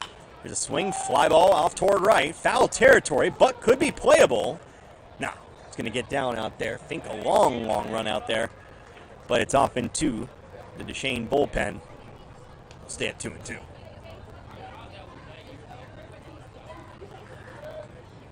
Leadington, Missouri. Home of West County is what I heard. It's the Park Hills area. Lots of locations out there. Out in St. Francis County. In Buchanan, a little bit easier. Here's a check swing. Did they go around on it? They'll appeal. No swing, says the umpire. And we go full 3-2. Mid-Buchanan, as you might expect, from the county of Buchanan. I would assume the middle of. They await the champion. 3-2 pitch, payoff. Misses high, ball four. Back-to-back walks here to start the inning. 2-1 for the Wildcats. Garrett Gorman steps back up. Another visit to the mound, though, before we get to it, as Joseph will step out behind the plate to talk to his pitcher. I didn't mention, bit of a risky move taking Greasy out. Like I said, I'm going to conjecture it was a pitch count kind of decision. Wanted to save him so he could potentially pitch tomorrow. You're going to a guy who this season has been a little less reliable. Still good, 3 ERA, but nowhere near the heights reached by the Pioneer starter today. You got to get to this guy, and then whoever follows. First pitch here to Gorman. Ground ball right back up the middle. That's going to score a run. Rounding third is Cook. No, they're going to hold him there. I tell you what. I thought you should send him, but it is a base hit, and it will load the bases with nobody out. I guess you got to play it conservative here, especially with no outs. You have some batters. I definitely don't hate the call to keep him right there, but at the same time, maybe I'm just a bit more of a gambler. It's bases loaded, nobody out. Here's number 9 hitter, Austin Stevens. Stevens, swing and a miss, 0-1. Stevens struck out looking his first time up. That ended the second.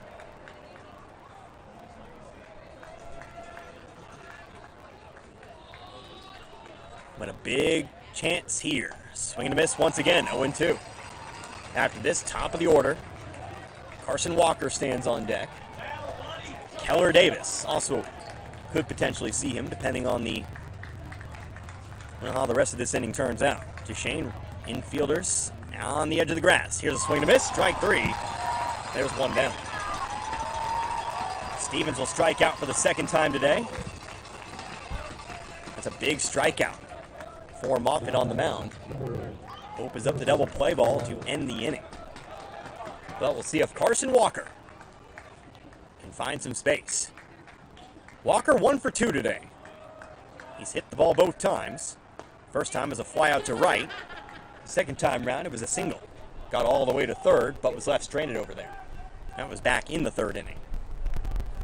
5th hitter of the inning. Facing a 1-0 count. First pitch missed inside. 9-0 our score. Top of the 4th. Almost halfway through this game. Here's a pitch down the pipe. No, low. 2-0. This game, almost longer than our game yesterday. We flew through that Class 2 state championship. 2-0 pitch. That one's in there that time. 2-1. And now we're going to have a visit here once again by Duchesne. This might be the end of Moffitt here. They did have somebody warming up in the bullpen out there in right field. Already seen one mid-count pitching change today. Could see another one here at the 2-1 count. Haven't seen anybody come out just yet, or any kind of a switch. So it may just be a visit. Of course, Coach Hollander didn't come out that first mound visit earlier in the inning. That was just Jost. So this would be his first visit. I believe the second visit you got to pull, but it doesn't look like we're going to have a pitching change. So it will remain Moffitt. The bases, they are still loaded. It's a 2-1 count, 1 out.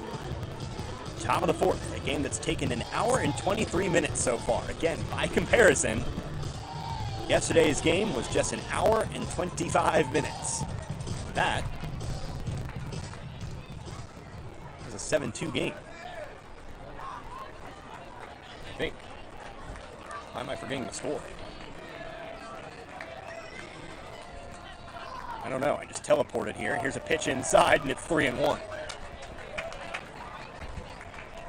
It was 7-3. How about that? 3 balls, 1 strike. A walk scores a run. Here's the pitch. Swing, ground ball to third. It's played over to second for 1. To first, it is a double play, and that will end the inning. So the strikeout set up the potential double play, and what happens? Just that. 5-4-3, and Licking will waste another opportunity. They are still scoreless after 4. To Forrest, to Wolf, to Worth. And the inning's over just like that. No runs, 1 hit, no errors, and 1 runner left on base. That'll move us on into the bottom of the 4th, officially halfway through this one. It's still 9-0 in favor of Duchesne. We're back in 2. Don't go anywhere. You're listening to the Class 3 state semifinal here on Allen Hilliard Sports.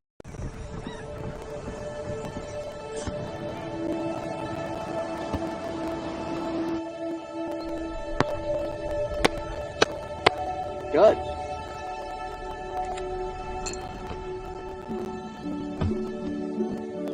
I don't remember how it started. Go to bed. Oh boy. We just found it.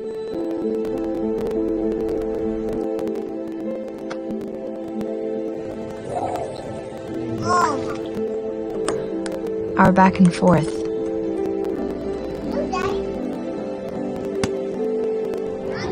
Victory. Fumble.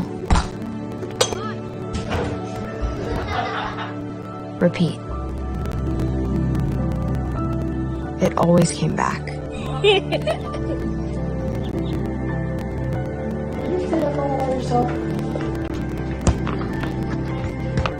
Dad! You made time. That was perfect. Okay, here we go, throw it! Yeah. You probably don't remember what you told me.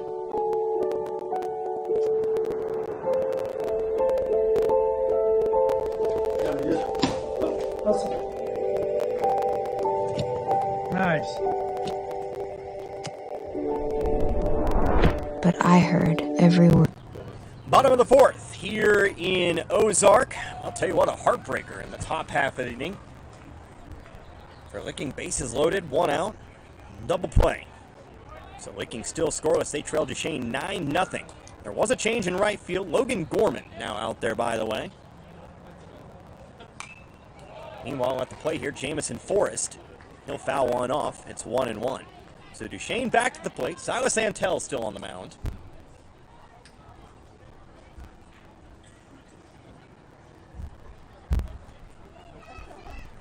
As he tries to keep it right here at 9. A run scored puts Licking in a very precarious situation come top of the fifth. 1-1 here. Drops in, and that's going to be get 1-2. I hate to maybe speak into existence here, so I'll knock on wood. 10 runs and you're facing the run rule. 10 after 5, 15 after 3. Even applies for these state playoff games. 1-2. Here's a swing and a miss, strike 3. Antel got him to chase one outside, and that's one down. Duchesne has scored in every inning today. 4 in the first, 4 in the second, 1 in the third. Again, got to starter Keaton Cook today. We're able to get a few off of Antel, but it looks like, well, so far so good. Looks like they've kind of calmed it down. Unfortunately, has the damage been done? That's the question we ask. First pitch here, too. Timothy Grease. Misses outside, ball 1. Assume Greasy's in as a designated hitter, so I think there's probably been a change in the field somewhere. Can't have 2 designated hitters. 1-0. Fastball high. 2-0. The PA out here is very soft. I know they've been announcing defensive changes, and I might have missed that one. I apologize. Not quite familiar with the Duchesne lineup. First time I've seen them all season, of course. And if I can rant for a little bit, they're wearing my least favorite color combination in all of sports. Blue jerseys, black numbers. You cannot read black numbers on blue jerseys. At the plate here, a 3-0 count. Rant over. Didn't really have much to say. Here's another pitch in the dirt, and that's ball 4. Greasy will draw the 1-out walk. Man aboard here. 4 now left fielder Anthony Painter. There are other combinations that can be frustrating. Fortunately, the one that became really popular all of a sudden, I think is now illegal. I think it always was, but I've seen it once. Here's a ground ball over to second. Could be 2. They'll go to second. Need to hurry. They did get him just in time. That's the only out they'll get, but they do at least get the lead runner. Painter will get credit for the fielder's choice. He'll be on first, but Greasy will be thrown out over at second. They played back on that ground ball. I said it could be 2. That's maybe if you charge it there. But now it looks like we're actually going to get Jaden Worth here.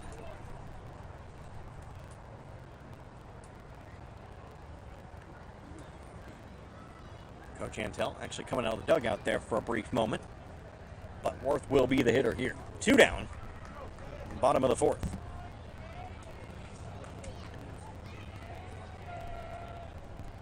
Third time for Worth here today. Ground ball over to short. Cook has it. Nice sliding stop. Throw across the first. Is going to pull a foot off the bag, but he still makes the tag, and that will end the inning. So for the first time today, Duchesne will be held scoreless. They get runners on, but they can't put anybody across. It remains a 9-0 ball game. Looking back up to the plate when we come back. No runs, no hits, no errors. One runner left on base.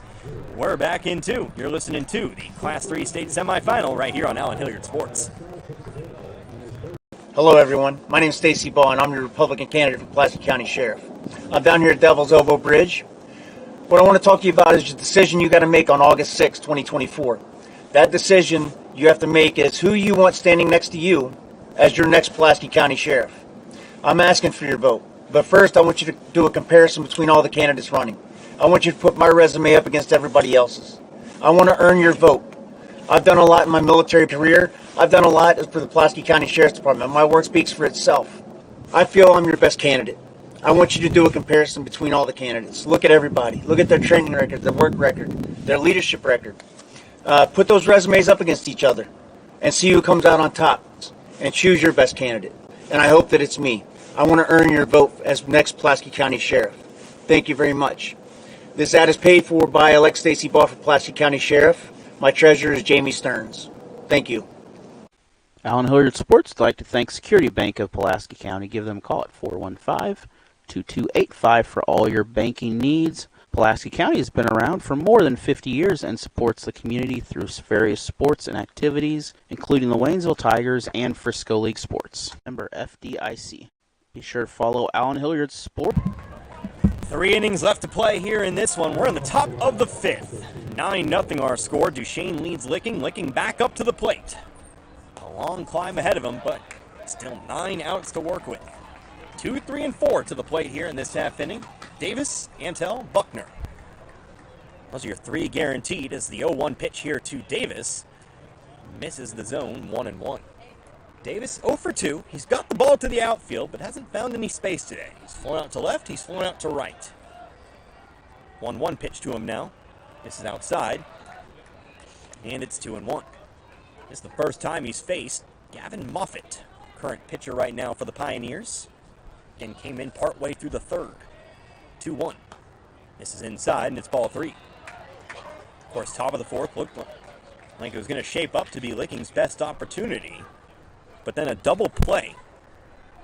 5-4-3 with the bases loaded. Ended that inning with a little fanfare. Here's a pitch that misses. No, upper inside corner. Apologies, 3-2.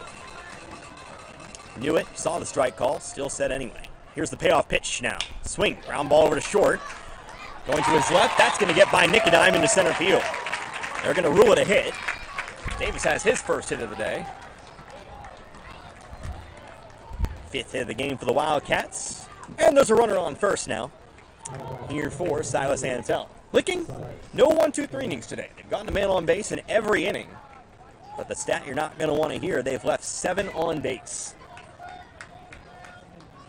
In fact, with the exception of the man rolled up on that 5-4-3 double play, anyone who's gotten on base has been left stranded.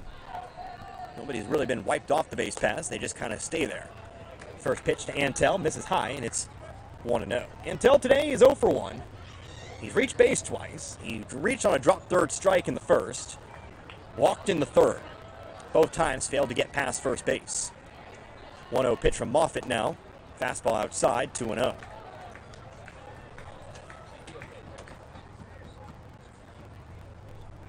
Thank you to everyone joining us here. Late stages of this one. I had to close my laptop. I had the YouTube stream up. Did see we had about 60, 70 viewers or so. Thank you to each and every one of you for tuning on in here to Allen Hilliard Sports. 2-0 pitch misses high for ball 3. And again, can't thank him enough. Thank you to Allen Hilliard for allowing me to finish up my broadcast season. I told him I wouldn't go full Brockmire on the air today about my situation, but it is what it is. 3-0, fastball down the middle. Strike 1. And if you don't know who Brockmire is, don't worry about it. Wanted to finish out the season, wanted to see my Frisco League teams, and that I am. Here's a pitch up high, ball 4, and that'll put runners on first and second here. Nobody out again here in the 5th. And that's going to bring Jost out once again to talk to Moffitt. As Rusty Buckner stands in.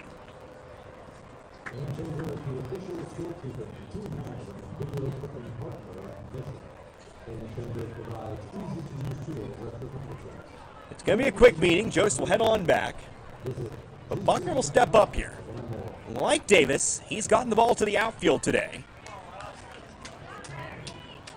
But he hasn't found any space. A fly out to center and a fly out to right. First pitch to him here is going to be taken, and it's going to be called strike 1. Buckner slammed the bat down, but couldn't catch it. Got to stay focused here. Down big, but still 9 outs to work with. Here's a swing and a miss. Chase one well outside, and it's 0-2. If Duchesne can pick up 9 runs in 3 innings, who's to say you can't do the same? That's the glory of it all. You're never really out of it. That may be an optimistic view, but it can be done. It really can. 0-2 now to Buckner. High and tight. Buckner has to spin out of that one. 1-2. Again, Cale Cook on deck. Keaton Cook in the hole. And then Ken and Buckner soon after that.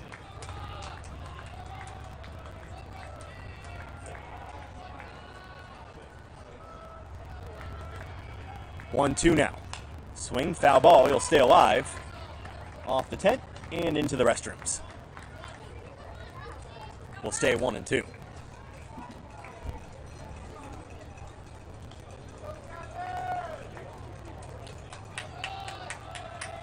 Darkness over the stadium here in Ozark. You can still see a few clouds in the sky. Next 1-2. Swing, another foul ball here. Just barely caught enough of that one. Still alive.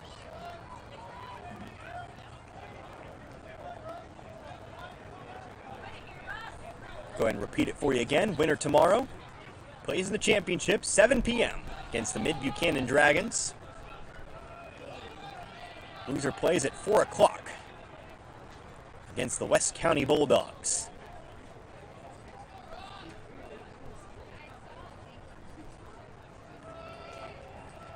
Next 1-2 here from Moffitt to Buckner is a swing, foul tip into the glove.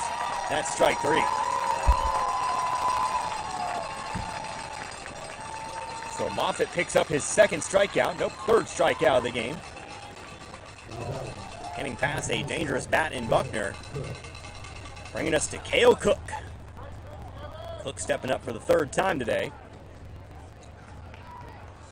0 for 2. Cook grounded out to first, unassisted in the 2nd. Then he struck out swinging in the 3rd. Getting his 3rd try here in the 5th. First pitch swinging. Here's a fly ball left side. Might stay in play. Forrest giving chase, but it is out of play. And it's 0-1. Too much air under the ball today here for Licking. They've gotten distance. But these fly balls, you need them to be line drives. Not in the business of what if. I guess I kind of am. But when you look at how many fly balls they've hit today, what if those were hits? Would the inning continue on? Would you score a few runs? Almost certainly in the 1st, you had 3 fly ball outs. In the 3rd, you had 2 fly outs to right. Man, oh man. No balls, 1 strike here to Cook. Now a pickoff throw to 2nd. Nicodime has it, but he'll skip the tag. 0-1. Still. And Keaton Cook on deck here with 1 out.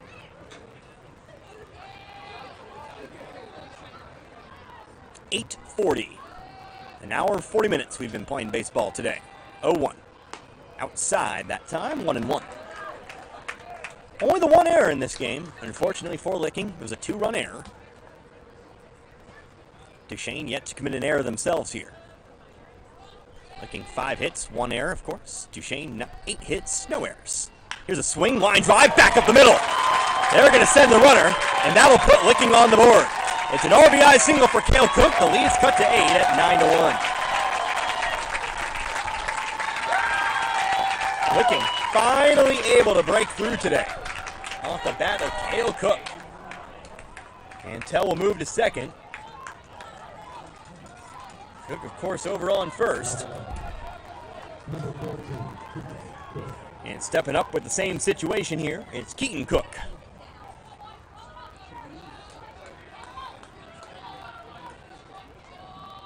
Cook, 1 for 1. He's swinging away first pitch. That's a foul ball. I was thinking that was going into the press box. Nope, just a little bit too much air. 0-1. Of course, I'm outside today, under the tent. Press box, they've got no room up there, unfortunately. So we're hacking it out here amongst the people. As I always say, I'm a man of the people. I don't really get the luxury of a press box all too often during baseball season, so not that much of a big deal. Either way, the 0-1 pitch misses high and inside, 1-1. I actually like it out here, especially on a night like this. 1-1. Swing, ground ball over to short, could be 2. Nope, ball's bobbled, but they are going to get the out at second. That's all they'll get. Unfortunately, that'll just become a fielder's choice. Antel will move on over to third. Cook is thrown out, trying to move to second. And again, Cook will get the fielder's choice. Reaching base for the third time today, but now with 2 outs. So 2 outs, but runners at the corners. And in steps Cannon Buckner again. Buckner, right-handed batter. 1 for 1 today. Takes the first pitch strike.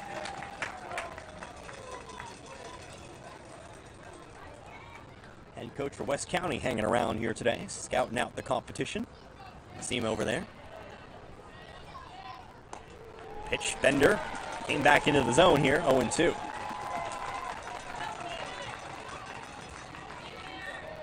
Actually got to talk to the West County coach a little bit before today's game. 0-2, ball in the dirt. Runner takes off for second. Antel will stay over at third, but that does put runners in scoring position at second and third. Meanwhile, a 1-2 count here to Buckner. West County Bulldogs.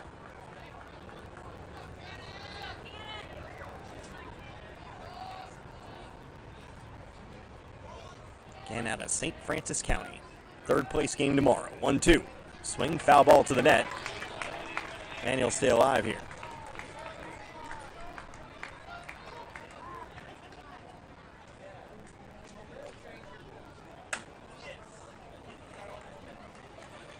Still 1 ball, still 2 strikes, still 2 outs. Runners on second and third. Cannon Buckner at the plate. Next pitch. It's a swing, staying alive again. Fouls it off into the parking lot. By the way, Class 4 was played earlier today. I believe. I'm trying to remember who moved on. Apologies. Do not remember. I know Blair Oaks was one. Trying to remember who else moved on. Just for your information. Next pitch. Swing and a miss. Strike 3. Drop third strike, but they'll apply the tag. And that ends the inning. So, Licking gets on the board. Their first one of the game. They still got a long way to go with only 6 outs to do it. We're going to move on into the bottom of the 5th. They'll try to keep it at 8 runs. Again, 9-1 our score. We're back in 2 minutes. You're listening to the Class 3 state semifinal here on Allen Hilliard Sports.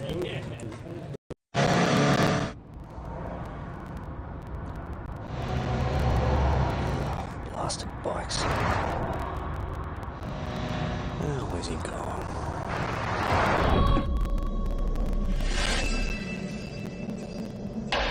Why not look at it from the motorcyclist's point of view?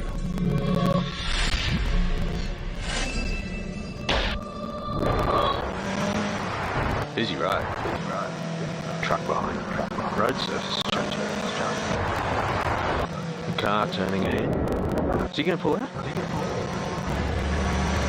Give him room. Traffic's slow. Now my lane's clear. Plenty of room.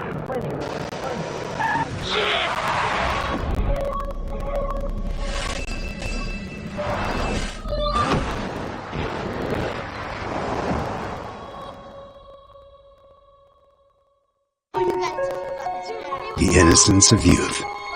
Is there anything any better? But soon they'll be in high school and facing all the same challenges you faced. How to make friends, how to fit in, how to be cool. We want our children to have everything they'll need to live fulfilling and productive lives. Make sure the kids in your family are among the more than 290,000 participants here in Missouri who take part in high school sports or activities.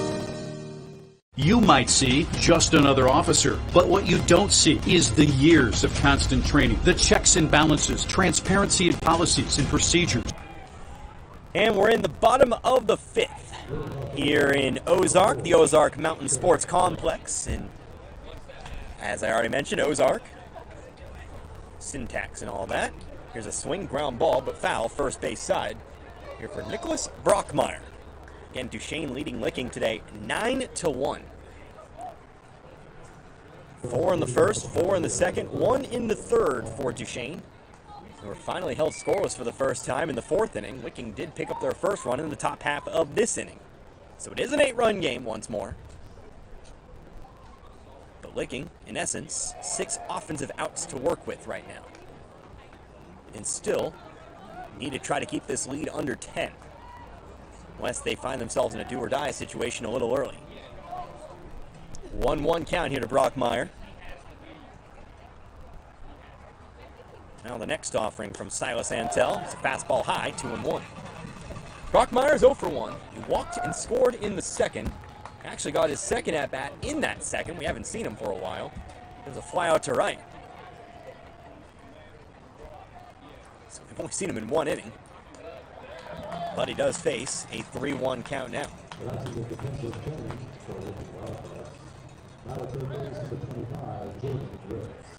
Also, by the way, we did get a defensive substitution for Licking. Now at third base is Jordan Ritz. Here's a swing and a miss on the 3-1 pitch. Blew the fastball right by him that time, 3-2. Ritz 6'4" junior.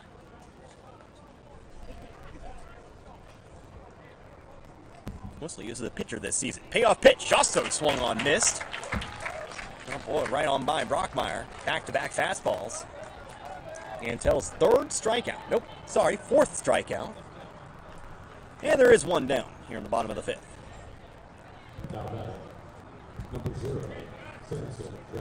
And so with the strikeout of Brockmeyer, it's now time for the fourth time through this Duchesne lineup. Back to the top here with Samson Jost. Jost, who now has the alone distinction of being the only player to score 3 times. He's scored every time he's come up to the plate today. Faces a 1-0 here. Check swing, didn't go around on it. They appealed. No swing. 1-0. Tell you his line here after this 1-0 pitch. Fastball, looks good, called as such, 1-1. He singled in the first. He was hit by a pitch in the second. Then he singled again in the third, so he's 2 for 2. By the way, Class 4 championship tomorrow. I want to finish off all my plot threads here. Here's a pitch that hits him. Joe will find the base for the 4th time today.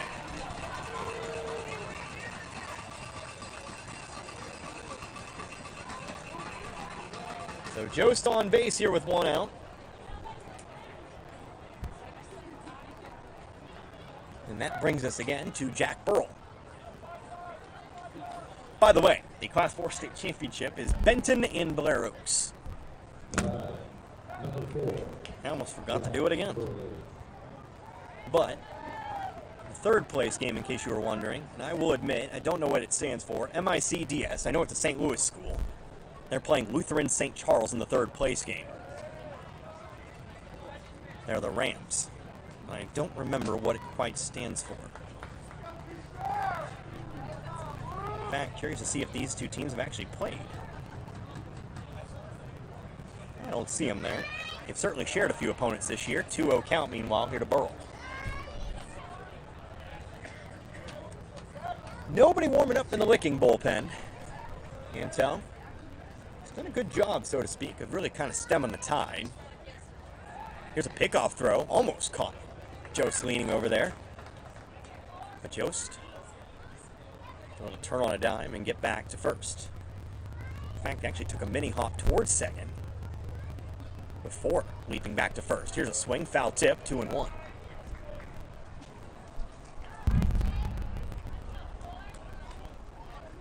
Almost to the top of the 9 o'clock hour today. We're 10 minutes to the hour.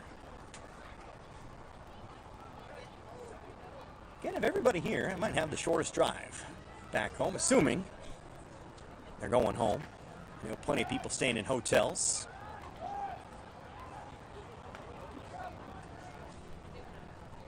Here to Waynesville, where I currently still make my residence, about an hour and 20.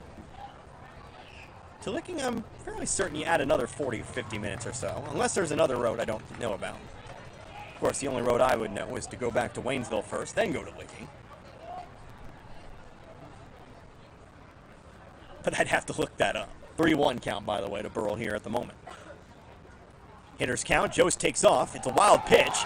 They'll need to get to that ball here unless they give him third. Jost is going to take off here. Now they'll find the ball, but it's going to be a two-bag walk here, or two-bag pitch. Two-bag wild pitch to get Jost on over to third. It's ball 4 anyway. He was going to be given second. The wild pitch moved him on over to third. Runners at the corners now, 1 out for Jackson Nicodeme. Before we get to that, here comes Coach Antel once more. Yeah, like I said, I thought there was nobody warming up out there.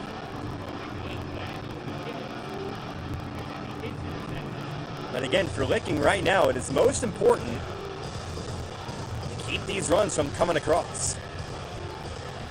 Both runners on base, if both come across, it'll make it 11-1. And then, well, you'll see your 6 outs comeback turn into kind of a 3-out comeback at first. Well, that doesn't quite make all the sense, but it turns the 6th inning into a do or die. They'll have 3 outs to get it back below 10. Or the game will end by run rule, and Licking will be sent to the 3rd place game. So no pitching change, by the way. It will stay Silas Antel for now. But he'll continue to face Jackson Nicodeme.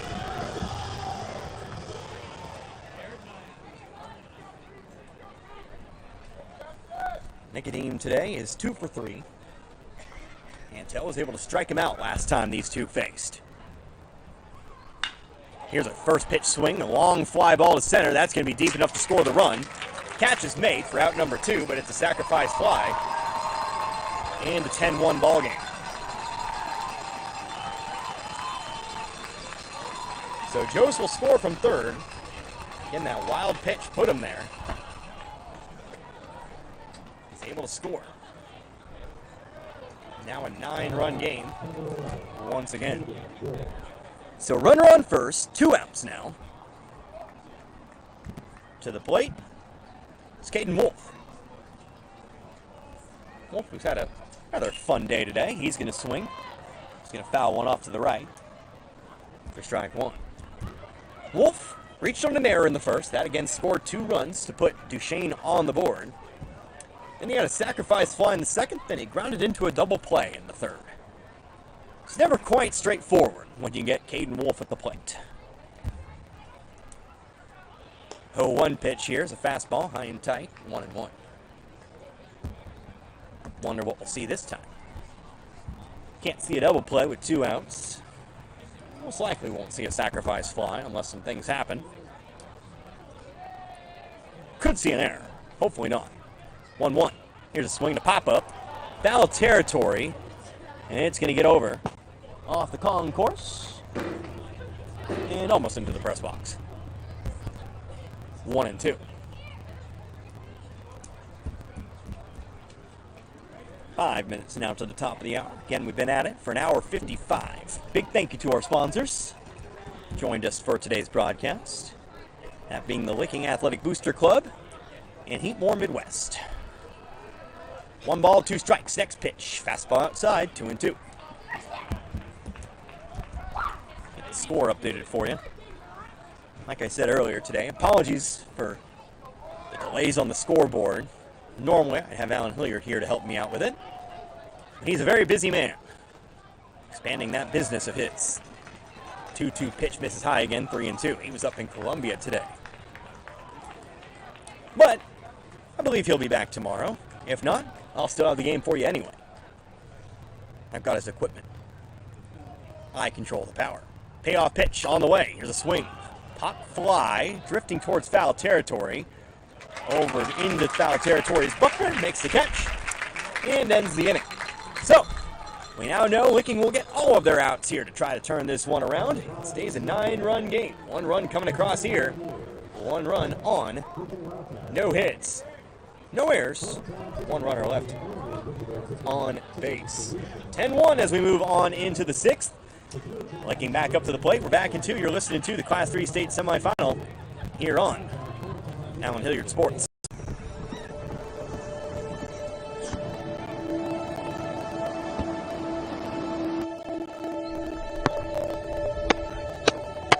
Good.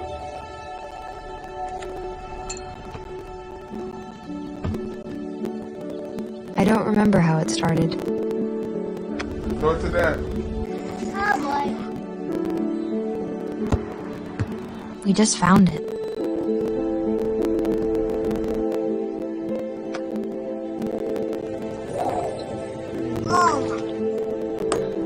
Our back and forth.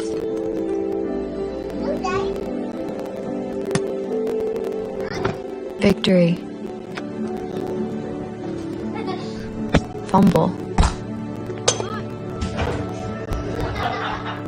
Repeat.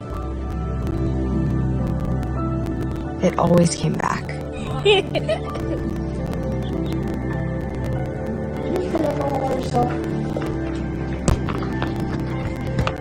Dad!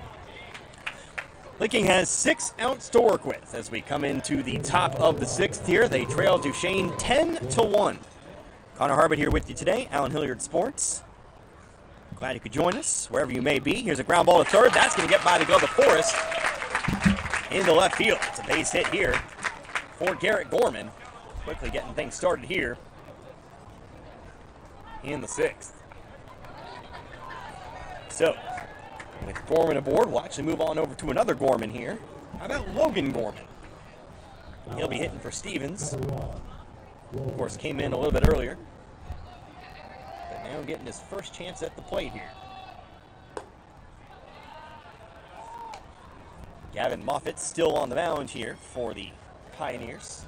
So get you Logan Gorman's stat line here. 5'11 senior, batting at 286. Here's a fly ball to left, playable. Painter to his left makes the catch, out number 1. He's going to say batting 286, 10 hits and 35 at-bats, 7 RBIs. But he quickly flies out to left here for the first out of the inning. Looking now down to 5 outs. They'll get their top of the 7th.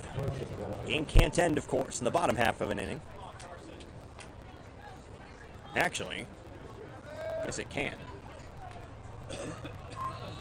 Well, not out of the woods just yet, but we'll talk about that when we get there. Top of the order again here. Here's Carson Walker. As he takes a first pitch high and inside, ball 1. Like I said, it's been a few weeks. Theoretically, yes, it can. The Pioneers are able to get one more run in the bottom of the 6th. That's as the score stands. Obviously, Licking can help their own cause here. Long foul ball down the right field line, 1-1.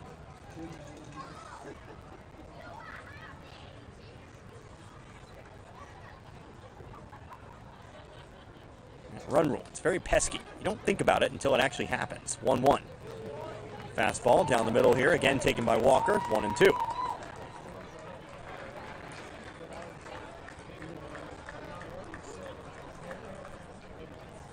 One ball, 2 strikes to Walker, who's currently 1 for 3 today.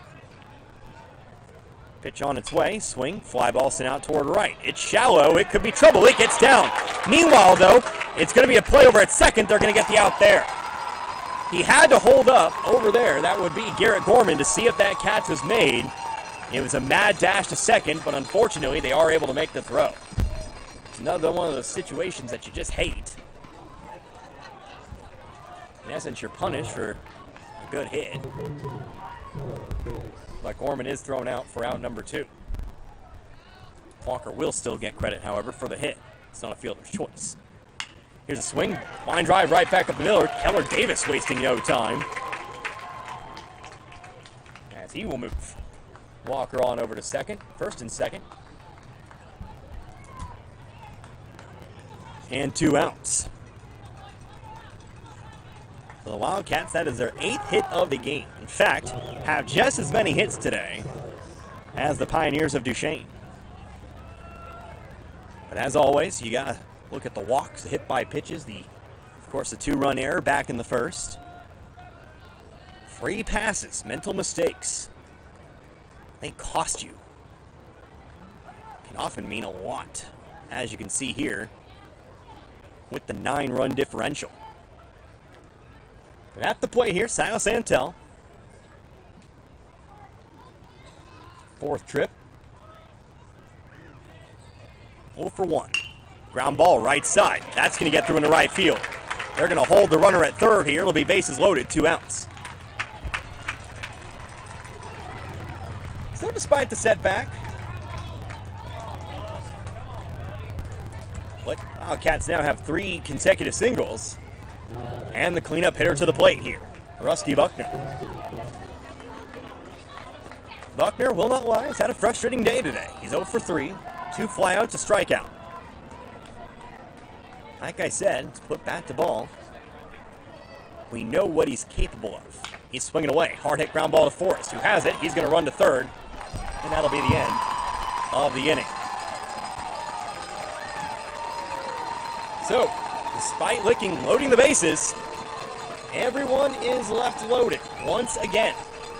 Left on base. That's been a tragic number today for the Wildcats. No runs on 3 hits, no errors, and 3 runners left on base. Now up to 12 left on base here today. We're into the bottom of the 6th. Licking will try to get through this one. Again, have to keep Duchesne from getting onto the board. We'll see if they can get it done and get that top of the 7th here in 2 minutes. You're listening to the Class 3 State Semifinal here on Allen Hilliard Sports. The Army helps me be all that I can be by having many different opportunities for me to better myself. That is a big thing that I look for, and there is no limit to where I could go in my career or what different jobs I could do or what different options I could go and push myself to achieve. I'm First Lieutenant Amanda Atkinson, a 12 Alpha engineer officer. So my main job is to plan the training to kind of hold the level of discipline and how I want my platoon, I'm a platoon leader, to run, and then I trust my NCOs to carry out that plan for me, and I do. I have a lot of trust in my platoon sergeant and my squad leaders to get my vision complete and accomplish that mission. So I definitely hold them to a very high standard. I set the bar with how I act myself, and then I expect them to do the same and have their soldiers meet that standard, but I let them carry that out the way that they want. An obstacle that I have faced and will probably just continue to face is a confidence level or like a leadership level. You don't go in, especially out of college, knowing how to take over 35 people who know their job and how to lead them, and you come in, especially a second lieutenant, very wary on, will I do a good job at this? The Army makes you face that head on. They make you take responsibility of the role that you have and learn quick and learn how to be a leader. And that comes with just any job you're placed in general, and then they offer extra schools that will just enhance any leadership capabilities. The Army has made me... Bottom of the 6th here in Ozark, 10-1 still our score. Licking, leaving the bases loaded. Once again in the 6th inning, up to 12 runners left on base. To get to the top of the 7th, they'll need to keep Duchesne from scoring any runs. They'll need to keep them to a 0 spot again. 10-1 our score here in Ozark. Jamison Forrest at the plate. He'll swing and miss at the first pitch of the inning. Silas Antel still on the mound for the Wildcats. Connor Harvitt with you today. Allen Hilliard Sports. Glad you could join me. Officially 2 hours, 5 minutes this game.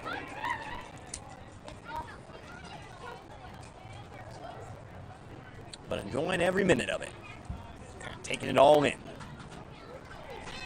Just a little bit out of Springfield. 1 ball, 1 strike here to Forrest. 1 for 3 today. It's a swing foul ball. Just barely caught by the net there. 1 and 2. Again, it's complete and utter darkness, as you might expect from 9 o'clock. And you expect from any time of year, really. They've closed the concession stand. Not like I was planning on going there anyway. They've denied the people. 1-2. Fastball outside here to Forrest. 2 and 2.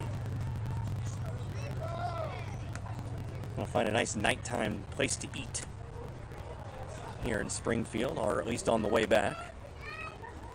Or coming out here tomorrow. Increasingly looking like we'll have that 4 o'clock game, that third place game against West County tomorrow.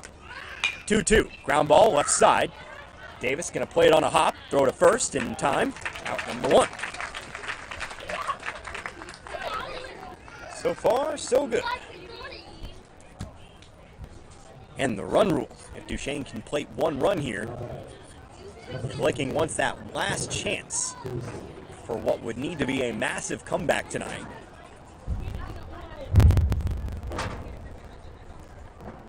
They'll need to blank them here. So Forrest gone. Here's Timothy Greasy. Greasy going to take the first pitch inside here. Ball 1.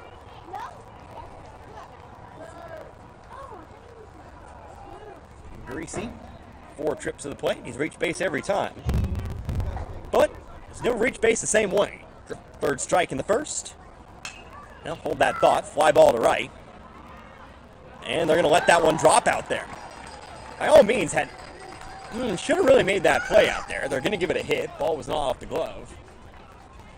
But I think that's Logan Gorman out there. I think he would have been better served to come up on that one. He didn't. And that'll put the potential winning run on first. Might have lost it. Can't see if he really maybe lost it in the lights. That one bounced right in front of him out there in right field. So 1 out, but a runner on first. Here's left fielder Anthony Painter. First pitch outside, ball 1. So again, if Licking falls here tonight, they'll play at 4 o'clock tomorrow. You can catch that game, of course, right here. Pickoff throw to first. We'll get going. We'll get the stream going about 20 minutes beforehand. I'll probably go live about 10 minutes prior to the start of that one. Here's a ground ball. That gets into the gap in left field. Lead runner will stop at second, but it's back-to-back singles. Painter's first hit of the night. 10th hit of the day for Duchesne, now into double digits. So we'll actually get ourselves a pinch hitter.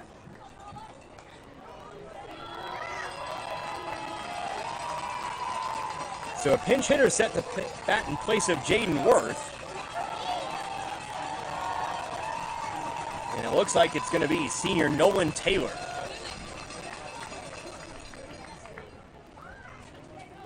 Again, one of 2 seniors on this Duchesne lineup. Taylor batting at 158 this season. 57 at-bats, 9 hits. Wearing number 75. Don't see that number every day. It's actually listed on the roster as either number 5 or number 75. Gotta imagine. It's probably a home and away jersey kind of thing. First pitch up high, ball 1.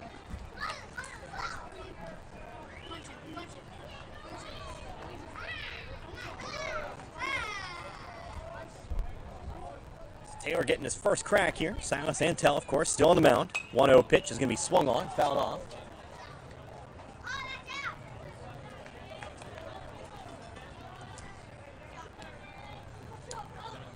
Fouled off to the left, 1-1. So again, the would-be winning run is over at second. 1-1 pitch. Ground ball over to short. Could be 2. No, ball's bobbled by Davis. They'll have to try to go to first. It is in time. But the winning run does move on over to third instead of what could have been an inning-ending double play. Unfortunately, Davis couldn't field it cleanly. So Painter ends up running into second. But they do at least get the out at first, which means runs at third, but they do need 1 out to get that top of the 7th. 10-1 our score. And at the plate, number 9 hitter, it's Nicholas Brockmeyer. Brockmeyer today, 0 for 2 with a walk. First base is empty, so he takes a pitch high inside for ball 1.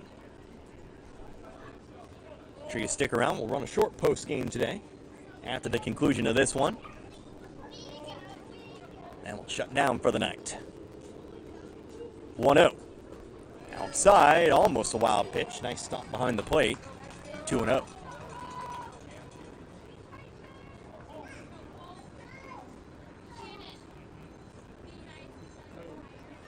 Two balls and no strikes. 2 away.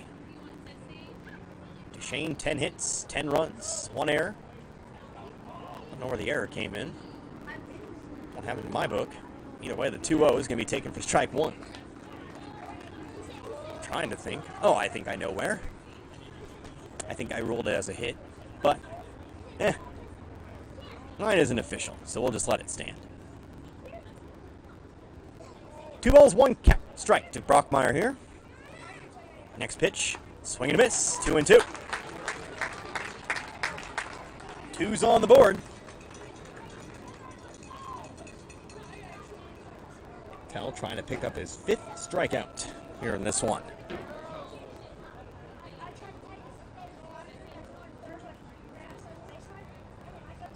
Pitch on its way. Fastball high, and we'll go full. Full count, but again, first base, nobody on. No runner, neither runner. Neither runner will need to take off with the pitch here. A walk just simply loads the bases. Obviously looking for that final out, though. Antel comes set from the stretch. Swing and a miss, strike 3. And we're going to get 8 out of the 7th. So, Licking will need 9 to tie, 10 to take the lead. They'll need an inning, unlike any other tonight. We'll see if they can get it done when we come back. We're back in 2. Top of the 7th, 10-1 in favor of Duchesne. You're listening to the Class 3 state semifinal here in Allen Hilliard Sports. Hello, everyone. My name is Stacy Baugh, and I'm your Republican candidate for Pulaski County Sheriff. I'm down here at Devil's Elbow Bridge. What I want to talk to you about is the decision you got to make on August 6, 2024. That decision you have to make is who you want standing next to you as your next Pulaski County Sheriff. I'm asking for your vote. But first, I want you to do a comparison between all the candidates running. I want you to put my resume up against everybody else's. I want to earn your vote. I've done a lot in my military career. I've done a lot for the Pulaski County Sheriff's Department. My work speaks for itself. I feel I'm your best candidate. I want you to do a comparison between all the candidates. Look at everybody. Look at their training record, their work record, their leadership record. Put those resumes up against each other and see who comes out on top and choose your best candidate. And I hope that it's me. I want to earn your vote as next Pulaski County Sheriff. Thank you very much. This ad is paid for by elect Stacy Baugh for Pulaski County Sheriff. My treasurer is Jamie Stearns. Thank you. Allen Hilliard Sports would like to thank Security Bank of Pulaski County. Give them a call at 415-2285 for all your banking needs. Pulaski County has been around for more than 50 years and supports the community through various sports and activities, including the Waynesville Tigers and Frisco League Sports. Member FDIC. Be sure to follow Allen Hilliard Sports at allenhilliardsports.com on Facebook and YouTube for all. Do or die time for the Licking Wildcats. They need 9 to tie, 10 to take the lead. It's a tall order, but 9-run innings have been done before. Cale Cook will start things off. 5, 6, and 7 kept Duchesne scoreless in the 6th. Unfortunately, those first 2 innings today, well, pretty much killed the chances today. 4 in the first, 4 in the second for Duchesne. Licking playing their 1 run in the 5th. 0-1 pitch to Cook here. It's outside. Ball 1. I believe it is still Moffitt out there on the mound. Again, blue jersey, black number. I just can't tell. Here's a fly ball out toward left. Moving to his right, the center fielder Brockmeyer makes the catch, looking down to 2 outs.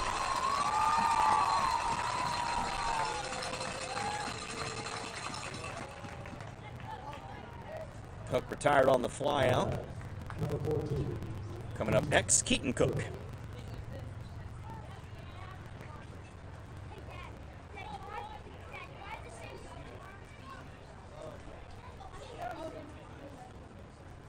Cook up for the 4th time.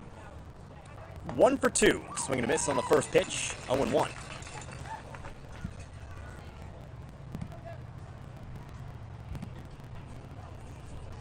And now a 7 on the year. Playing a lot of tournaments, including one, the Mickey Mantle Classic, which I assume was in Oklahoma, depending on who they were playing out there. 1-2 pitch, a foul ball off to the right. He'll stay alive here, Cook will. Played Haskell, Miami, and Veneta. Interesting stuff. Miami, spelled like Miami. Don't let him hear you say that. Next 1-2. Here's a swing. Long fly ball left field. This one's got distance. This one is gone off the wall out there and left. It's going to be extra bases. Tell you what, here's a fun stat for you today. We have had 20 hits in this game. That is the first non-single today. That is an insane stat, but it does belong to Keaton Cook, who now stands over there with that 1-out double here in the top of the 7th. Took us 20 hits to get an extra base hit in a game that's 10-1. 11 runs have been scored.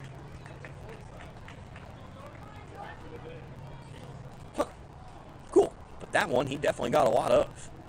Again, off the wall out there and left. Thought that one was actually going to clear it. But fell just a bit too shy. Here's a pitch inside. Got away from the catcher, Jost. But Cook will stay over there on second. There's still 1 out. And they'll need Jordan Ritz, who currently stands at the plate. He's batting for Cannon Buckner.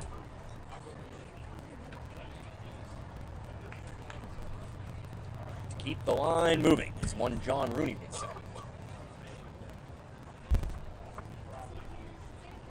That's his batting line for you. Well, not much to speak of. Does not have a batting average, or does. It's a 0 batting average, but only 2 at-bats. No hits in any other of those at-bats. But he does have 2 RBIs. So, whether that be sac flies or ground outs or wherever you could get an RBI in a situation like that, he's got 2 of them. Not really somebody you see at the plate a whole lot. Ritz going to take another one here. The 1-0, fastball, outer half, 1-1. In fact, Ritz, more of a pitcher than anything. He's pitched 8 innings this year. A sub-1 ERA. He is a junior. Might be someone they call upon a lot more next year.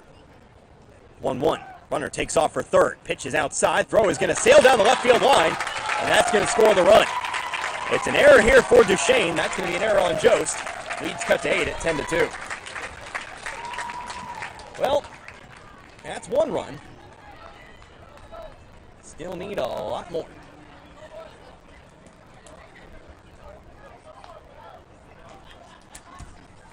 But to get 9, you have to get 1. There you go. That is actually going to bring Coach Hollander out of the dugout for whatever reason here. Might want to say, might be arguing batter interference. I don't think he's going to win it, and he's not. So we'll get back to it here. 2 balls, 1 strike, in what is now a 10-2 game.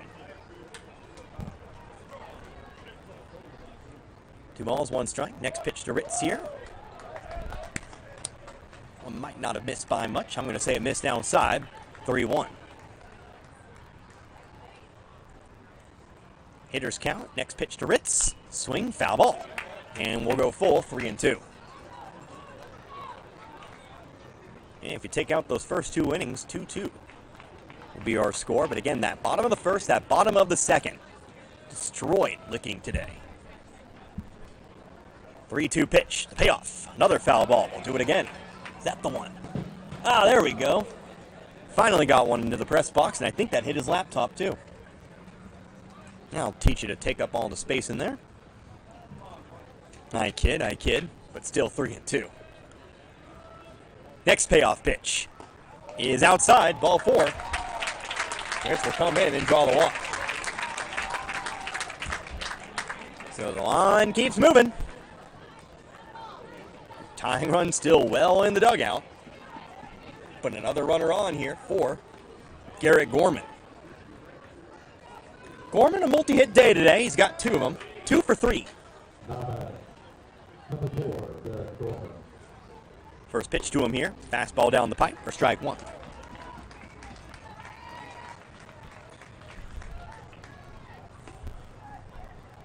Both times Gorman has been rolled up over at second, by the way. In the 4th. Just takes a pitch in there for strike 2. He was rolled up as part of that kind of soul-crushing 5-4-3 double play. And then in the 6th, he was rolled up, unfortunately, on a base hit. Had to hold up to wait and see if it was caught. Just couldn't get the second in time. 0-2 pitch. It's a swing. Chase one high. Popped it up. This might be at me. Yep. I don't know why I ducked. I have a 10. But it's still 0-2. I am protected. Some of these people are, I guess. I should have went out and caught it. Oh well. Still 0-2. Next pitch. Here's a swing. Fly ball out to right. It's got distance, but it's going to be playable out there for Fink, and Wickings down to their final out.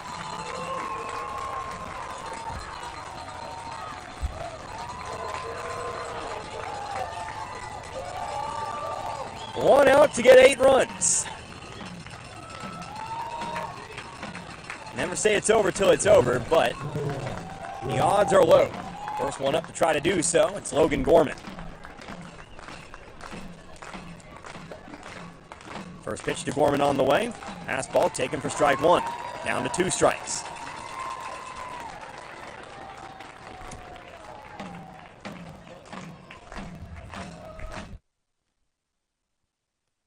Here's a line drive left field. That gets down for a base hit. So what would happen here is Gorman gets himself a single. That'll move Ritz on over to second.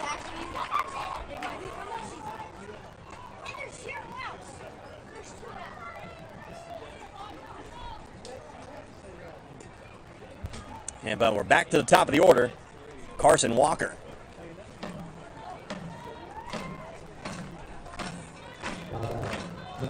So Walker will stand in for the 5th time today. Again, despite the 2 runs, Licking's gone through the lineup. Takes the first pitch high and outside, ball 1. Gorman today is 2 for 4. 2 singles, a fly out to right, and then that double play in the 4th. That play really kind of killed the mood here, at least as far as the Licking faithful are concerned. 1 out, and a fastball down the middle for strike 1. Again, down to 2 strikes.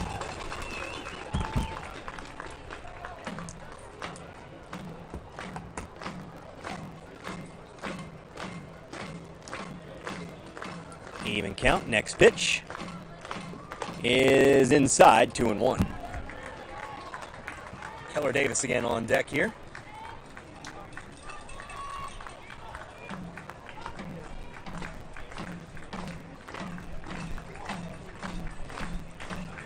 Two and 1. Next one. Swing, foul ball. Licking's down to its final strike.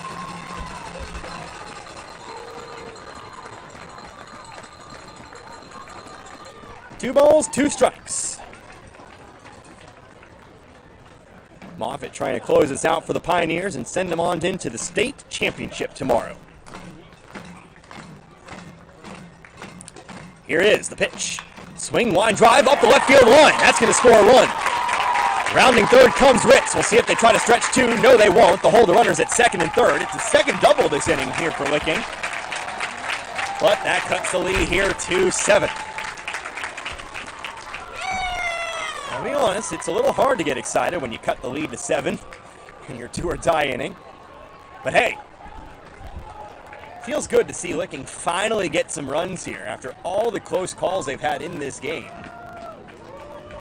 It does feel pretty good to finally see their efforts rewarded. Again, they haven't struck out very often. They haven't really kind of made any misplays offensively today. They've just grounded into double plays. They've hit it right at the outfielders. Just things of that nature. Obviously, Duchesne deserves to move on. But man, it's been a rough one today for Licking. First pitch to Keller Davis, who's 2 for 4 today, takes a pitch thigh high for strike 1. That's baseball. She's a cruel mistress. 12 hits and only 3 runs to show for it. 0-1 pitch is same spot, different result, ball 1.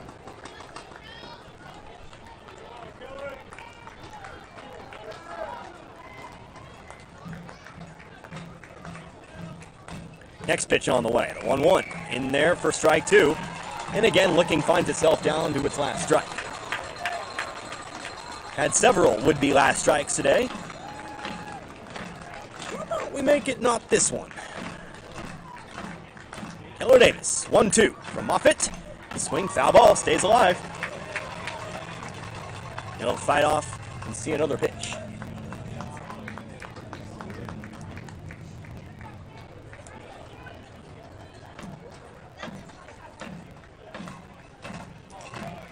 You got Gorman on third, Walker on second.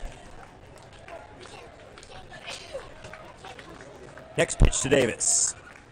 Swing, foul ball again. Up into the concourse. I'll tell you what, we in the crowd here have been peppered tonight with some of these foul balls, but still 1-2.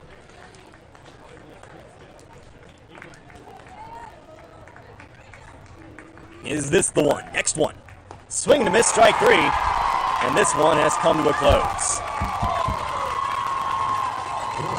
So Licking, unfortunately, will not have a chance to go back-to-back state titles this year. They'll have to settle for 3rd or 4th, unfortunately falling tonight to the Duchesne Pioneers. So we'll do what we always do. Or, well, we'll do what I always do. How about that? We'll take ourselves a 2-minute timeout. We'll come back. We'll talk about this one. We'll wrap it on up. And again, I'll let you know when to catch us for tomorrow's game. Again, still can finish off the season on a win as they'll take on West County for 3rd place tomorrow. But again, your final score tonight, Duchesne defeats Licking 10-3. We're back in 2 minutes. You're listening to the Class 3 state semifinal here on Allen Hilliard Sports.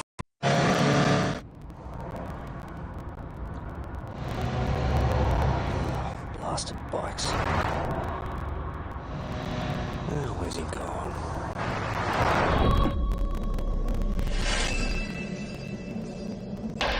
Why not look at it from the motorcyclist's point of view?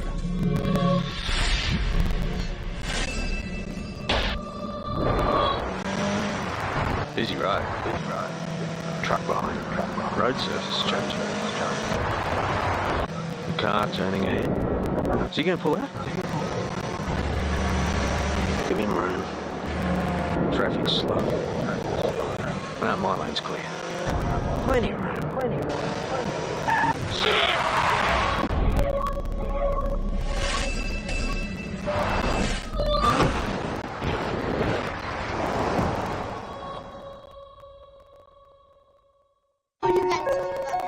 The innocence of youth.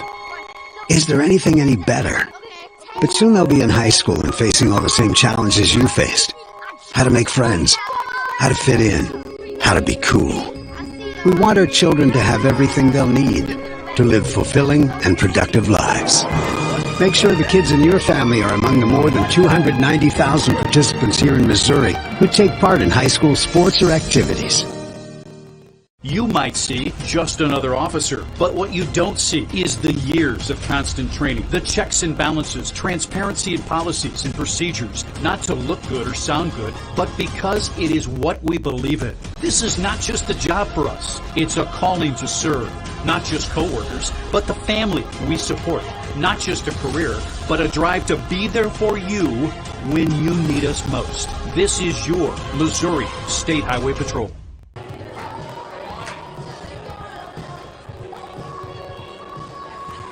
And again, back here at the Ozark Mountain Sports Complex in Ozark. Unfortunately, this one in the books, and unfortunately, it wasn't in the cards tonight for the Licking Wildcats. They will not have a chance to go back-to-back state titles this year. They fall to the Duchesne Pioneers 10-3. 7-3. Connor Harbin here with you again, Allen Hilliard Sports, as we wrap this one up real quickly here today. What can you say today except, well, a couple of bad innings and a couple of bad breaks on offense. Unfortunately, that's just the way things go sometimes. Of course, you got to give it up to Duchesne. They played themselves a heck of a ball game here today. They definitely deserve to move on to the state title, don't get me wrong. But when you look at the things that happened today for Licking, the 2 bad innings got you down 8-0 before it really began. From there, it's the 3-2 ball game, but you look at all the opportunities on offense Licking had today, and we'll get to the actual numbers. It was painful. Bases loaded, not getting much out of it, not really finding anything until the very end of the game. Unfortunately, it's just kind of one of those games that you'd rather forget about. You're going to have a short memory before you get going tomorrow to take on West County. But we'll get to all that in just a moment. Again, your final lines for today's game. First of all, we take a look at Licking here in this one. 3 runs, 12 hits. Out-hit Duchesne today. Crazy number to have in a game in which you lost by 7, but 12 hits for the Wildcats today. They committed 1 error in the field. That error did lead to 2 runs. And here's a number that really hurts. 14 runners left on base today for Licking. You look at the 4th inning, you left the bases loaded with that double play. You look at the 5th inning, you left the bases loaded in that inning. You look at the 6th inning, you left the bases loaded in that inning. It's just all these things that really compound. It really hurts, I think, if you're Licking here today. Meanwhile, Duchesne, their line, 10 runs on 10 hits today. They do commit 2 errors in the field. I only had 1, but like I said, I think I made the error on that. So we'll go ahead and go with the official scoring and say 2 errors for Duchesne today. They left 8 on base, so not too much of a difference there, but man, 14 runs left on base. Just nuts numbers. You're not going to score them all, don't get me wrong, but what would have been if you plated a few of those runs. So today's stat line, taking the loss for Licking in this one, that would be Keaton Cook. He goes an inning today, gives up 4 hits, 8 runs, 6 of them earned, 2 walks, 1 strikeout. Faced 12 batters today. Silas Antel, he does go 5 innings. Pitched rather well. He was actually able to kind of stem the bleeding from there. 5 innings, 6 hits, gave up the 2 runs. They were both earned. 3 walks, 5 strikeouts. Faced 24 batters in this one. Earning the win, I believe that's actually Gavin Moffitt. I don't think Timothy Greasy actually went the distance to earn the win in this one, but Moffitt, he pitches 4 2/3, gives up 8 hits, 3 runs, all of them earned, 5 walks, 5 strikeouts, faces 27 batters in this one. So again, it was a 10-3 score. This game took us 2.5 hours to play. Compare that to last night's game that took us a grand total of 1 hour and 25 minutes. But baseball is baseball. We certainly had a good time here today. Unfortunately, it just didn't end up the way Licking wanted. So what does that mean? Well, tomorrow we're going on a little bit earlier tomorrow, so you're going to want to make sure to tune on in to Allen Hilliard Sports. Of course, if you can't get out here in person, again, great ballpark out here, so if you can get out here, come out and support the Wildcats as they try to secure that 3rd place. But we will be on at 4 o'clock. Start to stream at about 3:40 or so. I'll start talking. We'll go into our pregame about 3:50. But the Licking Wildcats, they'll try to end their season on a win as they take on the West County Bulldogs. Again, West County going down to Mid-Buchanan today at a final score of 7-3. But I think that's where we'll go ahead and wrap this one up here for tonight. For, of course, Allen Hilliard back in the studio, wherever he may be here today. He got me going on YouTube, so we'll treat him like a board op today. I am Connor Harbit. Hope you enjoyed listening to this one as much as I enjoyed bringing it to you here tonight. Don't forget, 4 o'clock tomorrow, Licking in West County. Until then, you've been listening to the Class 3 State Baseball Tournament right here on Allen Hilliard Sports.